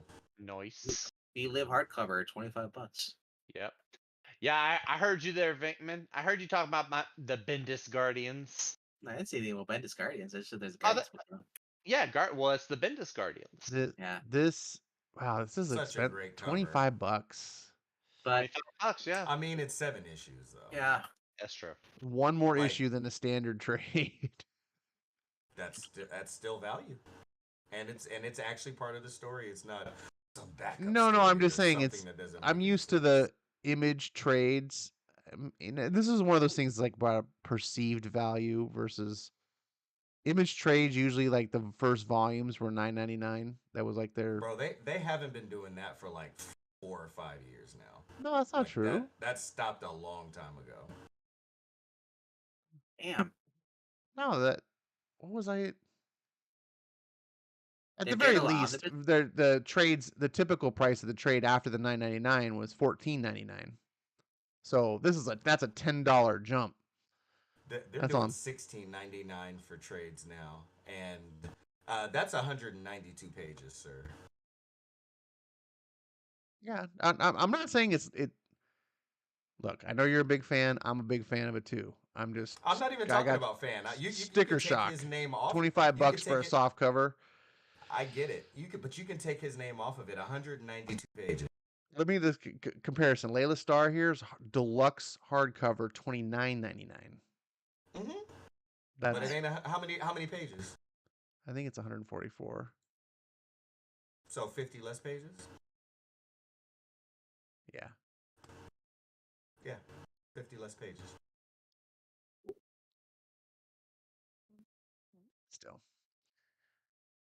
I mean, I like Layla more and I like the hardcover more, but I'm not gonna sit up here and act like that the asking price for what you get like isn't reasonable. Shit. Batman World's Finest hardcover is coming out in March. Man, Second week. Is that not fast? That is fast. Okay, I just thought I was tripping. Freaky fast. Freaky naughty. like Jimmy John Well, sandwiches. World's Well, Finest. it seems to me the two big deal trades, Layla Starr and Do a Power Bomb. And Doom Patrol. Doom Patrol. I am curious about this Doom Patrol because it's Gerard Wade, and I loved Nick Umbrella Academy, that- and Doom Patrol seems like Umbrella Academy before Umbrella Academy. So Is that the most recent run? Like, wasn't it like Animal or Young Animal? Like it was an imprint for DC. yeah, I think. it's the Young Animal. Young Animal. Another imprint that they started and just And then- let go by the wayside. Yeah. I see. But see. Okay. Well, you've got Conrad and Clunan, and now you got Doc Shaner. Oh shit. Hey Zach, your Richard Rider Nova is gonna get on the best coming out. Nice. And Snow Angels. Come on, see. See, this is the problem, man. Look at this. So you pay for this. You're like, I came here for the Gerard Way, and then I ended up getting this Steve Orlando, the Jeremy Lambert, the Michael Conrad, and the Becky Cloonan stuff. Where's Darrington? Well, there's two books. There's two books in here, right? So I would just go buy this. Yeah. Get the Gerard Wade, pay less, and don't attach your lesser talent to it. Well, the thing is that they advertise Nick Darrington. Yeah, okay. It says Nick Darrington and Gerard Way. So where's Nick Darrington on that? He's the artist. I didn't see him listed in there. So someone else was the artist. That's why I'm confused. Oh, yeah. They don't always put it in the right order. Yeah, look at it. He's not even listed as artist. Yeah, he's right here. Oh, there, it's on there. Man, he's so far down. Yeah, this is just all user data submitted, so they don't necessarily put it like who's the headliner or whatever. So But there's really no one on there. Like Steve Orlando's a big name, and Becky Cloonan's a big name. Only because I avoid those two. Steve Orlando's actually written some decent stuff. He's a solid mid writer. When I kind of wanted to check out his Scarlet Witch because I know he's writing that new Scarlet Witch series. The other thing is that now that I look at that cover now, from a distance it looked great. Now it looks horrible. What? Oh, I kind of like the cover. I kind of like the art style. It's almost got a little bit of a Darwin Cook kind of vibe to it. Too cartoonish, very indie. Huh? This is literally what. Yeah. These are cartoons, after all. These are literally cartoonists drawing these. I mean, what he's saying, though. It's not your traditional comic art. I like the art. realistic looking. Or is it your traditional comic art? No, this is your non-traditional. This looks less like your DC house style kind of. This looks more like traditional art versus like modern day house style. Because when you say traditional, I don't think of modern day. Well, even modern day still fits in that. If you look at like Jorge Jimenez or even the top arts, Ivan Rice, like they're drawing more of a traditional style. Those are current. Yeah, I'm not when you say traditional, I don't think current. I think like before current. Correct. What I'm saying though is the modern artists like Ivan Rice are still honoring that same style of that's traditional. So when I look at that art, when I think of Bruce Wayne, Not Super, those young adults books for DC has. When I think of it, I just think of I think of the Grant Morrison Doom Patrol, and I think of like Flex Mentallo too, obviously because he's right there. So Zach, I've already found a trade I'm getting on the 14th. JSA by Jeff Johns trade. I thought you like JSA. No, I got him hooked. I got him hooked. So. I like JSA. JLA is gonna Which trade are you getting? I've got several of them. Well, this is trade 5, and it shows Jeff Johns, David Goyer. So it must be in it, and then the cover is done by art by Carlos Pacheco. Oh, so that's when Goyer was writing it, and then when he was the head one, yeah, and then Jeff Johns took over. But it's coming in on the 14th, but there's no listed price. It is. I was like, oh, really? Some of that art was. Has anyone read We Live? No, but I heard it was really expensive when it came out. Yeah, no. These books super small print run. You know, it's Aftershock. No one cared. And all of a sudden, it was going to be optioned into a movie or whatever. And then the aftermarket price went through the roof. All But right, so there's a collected volume coming out, and Hardcover. that's a hardcover. Yeah, and I've been very oh curious man, to read this book. It seems like because it got a sequel series, and I do like what Aftershock's doing, and this sequel series looked even more interesting to me than the You like what Yeah. Aftershock's doing? yeah. So I Not looked it paying up. their The artists JSA book. and filing for Exact- bankruptcy. creatively. JSA I like what Aftershock is doing. Okay. JSA I'm book with you 5 there. grade. It's $40. That book. I think hang on, I might have that. Let me see. It's probably a You reprint. having a whole other conversation over I'm talking about things I like. I'm sorry. I We like ain't talking about no accent. We Live. I liked your accent right there. Thank you. You sounded like a Southern belle. I'm talking about things I like. I- I do do not- declare. Yeah, I I do not have number 5. I have number 2 and I have number 7. I do not. I have do number not 5. have time for that riffraff. But I do have all the floppies that are in that trade. So no one's getting Action Comics 1052 is the biggest. Oh, takeaway hold from on. that. Nobody said that nobody was getting it. I'm getting it. I Zach's just the only don't. one. I just didn't want to open up the can of worms where Ash starts complaining about how there's too many Well, people wearing Superman's The logo. great part about this is that I'll openly pirate this book. There's I don't care. clearly not will enough not buy it. Supermen or women or the super The- theys on this So, cover. The If reason I won't buy everyone's this book- super, no one's The super. reason I don't want to buy this book because I only care for one story out of the 3. I'm I'm sorry. sorry, I disagree. I think that all 3 of them are decent That's- stories. In You their know own what way. though, Zach? It works for you though, but I don't want to pay. That's Yeah. fine. one You don't have story. to. Twin, would you lay off of RDV? All he wants to read is the Leia Williams story. Would you No, get he- off his case He, already? he didn't even want to read the Leia Williams where she's making jokes about I boob know. sweat. I know. What was I'm it, just- Clark I'm just 2? That's what I'm playing. reading. No, the Power Girl. If it was actually done better, instead of making it her about this basically a therapist sitting on the couch, here, come to me with your problems and I'll help you. I don't want that for Power Girl. Sorry, RDV does not like boob sweat confirmed. IDV, yeah, he does it's not. It's like. not. It's not even boob sweat, bro. It's It a is? step. It's Leah Williams writing, which I have no problem with. It's the art is a huge step down from Extreme. From Exterminators. I do hate these selfie covers though, where it looks like everybody's just taking a selfie. You know what I hate the book. is a Superman don't. book that features 1, 2, 3, 4, 5, 6, 7 And that's Supermans my who other aren't point, too. Superman and no Superman. Ash, There's no on, Superman.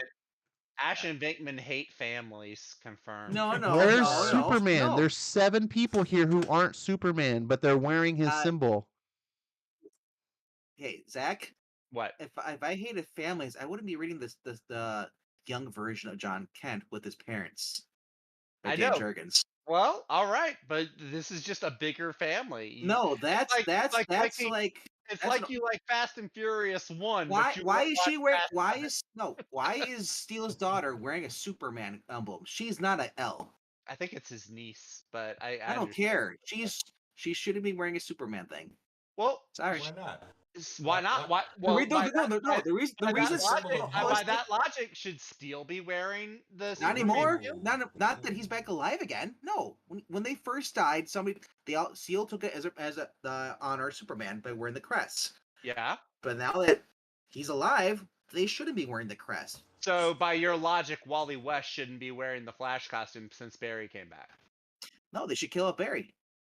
No, but okay, but they're not. So while he's alive, you're saying that Wally shouldn't wear the Flash costume. That's the same No, logic. give him a new costume. It's okay. Well, get who? Wally or Barry?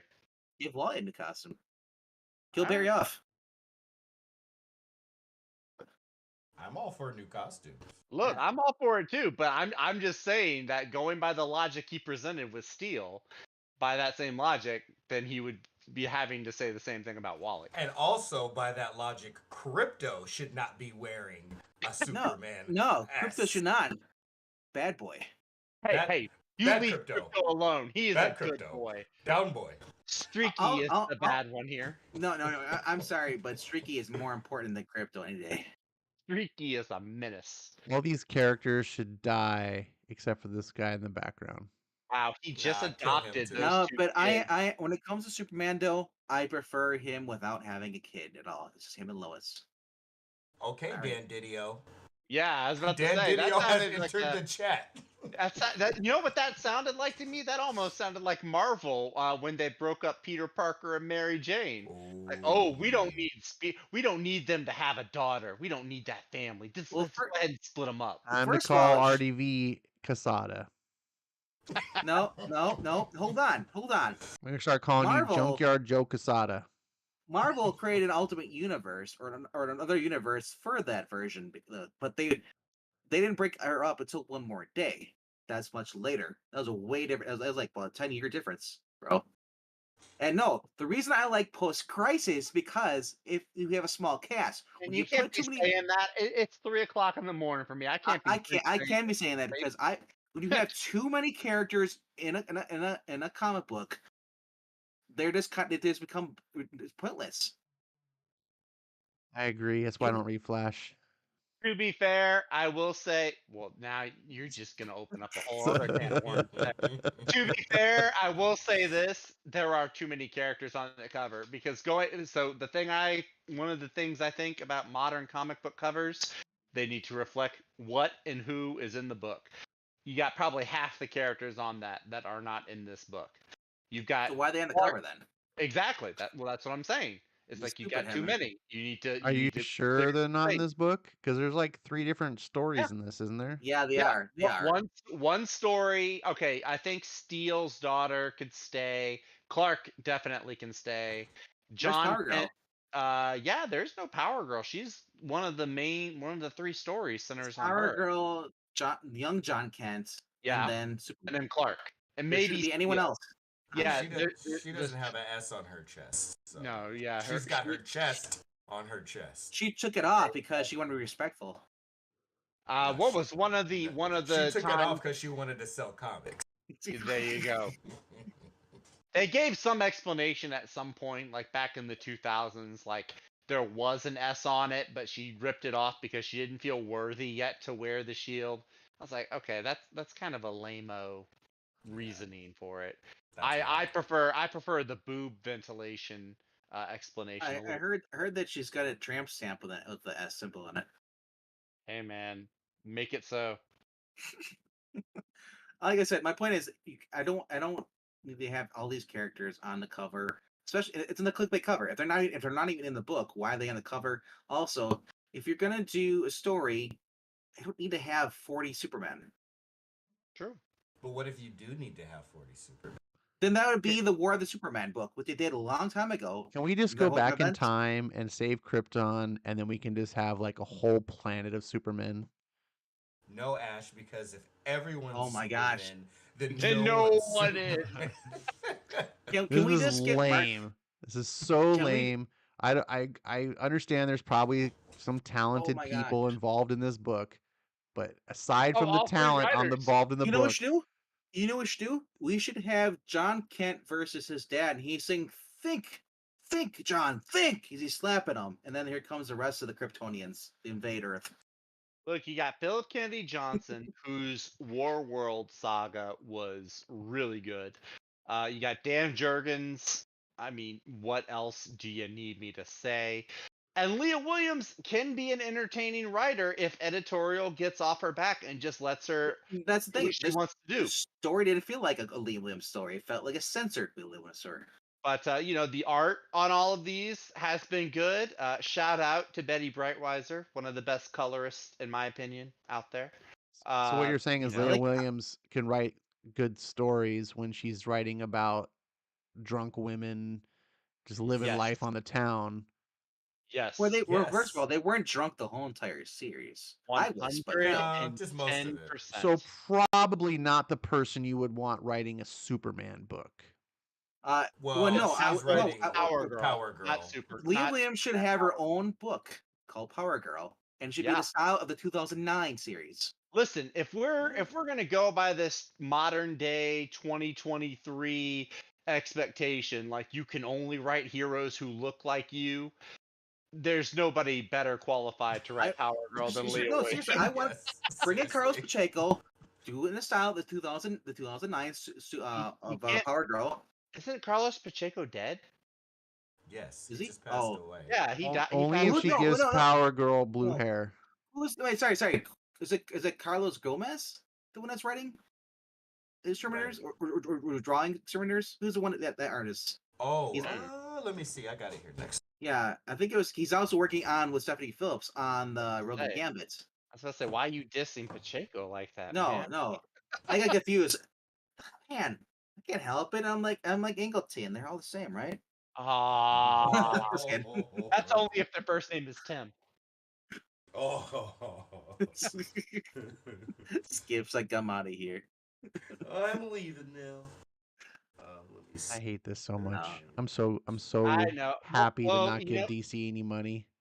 you can change the cover. You can go to a different comic at any time. Well, the art looks so bad on the top and the kids though. That's how I'm aggressively indifferent about this whole thing. Yeah. We could go on to Stargirl. We can go on to a good book that I think we could all universally praise, because it's Jeff Johns and Todd Knock. We're not allowed to diss Streaky apparently. Oh, I'm gonna diss Streaky. I'll diss Streaky. Darn cat. You know who's better than both Streaky and Crypto? Supergirl's horse. The horse that was a guy? Yep. Yeah, no. That's a big fat no. All right, kids, we went way over. I talked about keeping it down to time constraints, but I had fun talking with our two party crashers, Skip and his twin, Zach. That's right. We're like the wedding crashers, but we crash comic streams instead of weddings. And we say, wow. Wow. Wow. Join us next week for more late night comics. What are we talking about next week? I don't have anything on my pull list. Oh, we'll talk about White Knight because that'll give me something. Yes, I'm gonna be here then. Yeah, and join us tomorrow when we cover Planetary. Planetary, baby. Oh my gosh. Except remind the good people. that will be on remind me, Discord. That's not actually a broadcast. So what issues are we covering for Planetary? Is it like issues 12 through 20 or something like that? Yeah, it was something like that. No, it was 13. 13. Oh. 13 through 19? Did you guys already cover Clear? Yeah, 13 through 19. Nobody Okay. cares about Clear. 13. It was 7 issues. Noctera comes back next week. What? Nobody cares about Noctera. Stop talking about all of these Scott Snyder books. Nobody cares about Snot Rider. Hey! That Noctera is an awesome book. I didn't know. Oh, thanks for reminding me. It's not this week that I don't have a pool. Oh yeah, no, that'll affect it. Never mind. Noctera, baby. Noctera is next week. So in 2 weeks' time, we'll talk about Noctera. Heck yeah. Get out of here. Yeah. We'll rub it in Skip's face because he's a hater. I'm a hater. Hater of love. Love hater. Yo, I got Noctera, Flash, and Fantastic Four out in the same week. Yo, Ash, if you start opening up your compendium and start reading The Walking Dead, you can catch up. We can talk about that next week. The new issue. How about we talk about Detective Comics? I can borrow that. Ooh. You trying to bait Skip into come back? Yep. And he knows how to hook me. I'm a simple man. Rom V, W. Maxwell Prince. Oh, wait. Oh, next week's book could be Stargirl and Detective Comics. Oh, Stargirl. Hey, yeah. What issue? What issue are they on? Stargirl is number 4. We're doing White Knight. So yeah, man, that was a good man. That was god, that was such a good issue. God, it was so good. I'll show up. Sean Gordon White, man. Sean Gordon Murphy. Sean Gordon Murphy. God, it's late. You got white on the brain. Zach's like, I'm building my Nemesis cosplay costume. Wait, leave me alone. You know who I meant. So, everyone, thanks for joining us. I'm pretty sure it's only Maranya left this late, as she's the most dedicated one. Thank you. But if I missed anyone that's just lurking in the background, or if you just left your stream on and you're sleeping, hopefully you're having sweet dreams. This has been Late Night Comics. I'm gonna give everyone a chance to say their final goodbyes. Starting, we'll do Zach, Skip, and then RDV. Go ahead, Zach. If you are not reading Geiger, or not Geiger, God dog it, I was about to sound all serious. Geiger? God, I need to go to sleep. No. God dog it, Bankman. No, read Junkyard Joe, read Noctera, and read anything by Jonathan Hickman. Which reminds me, Hickman, the Hickman experience, the Hickman journey. Twitch Thursday nights. We're gonna be. I think we're going through Secret Warriors this week. Am I right on that, Twin? You are correct about that, Twin. Well, they're not Secret Warriors anymore. You just told everybody. Well, they know now to be on the lookout for the secret. We haven't given away the secret. We just told them that they're the Warriors up. Shut up! God, I'm tired. Okay, good night, everybody. Skip. Leah Williams over Scott Snyder. Good night. Oh, get. And RDV. If you like good comics and you like two insightful guys and one guy's a racist, check out Top 5 Comics of the Week at 8 p.m. tonight, Tuesday night. I didn't know RDV was a racist.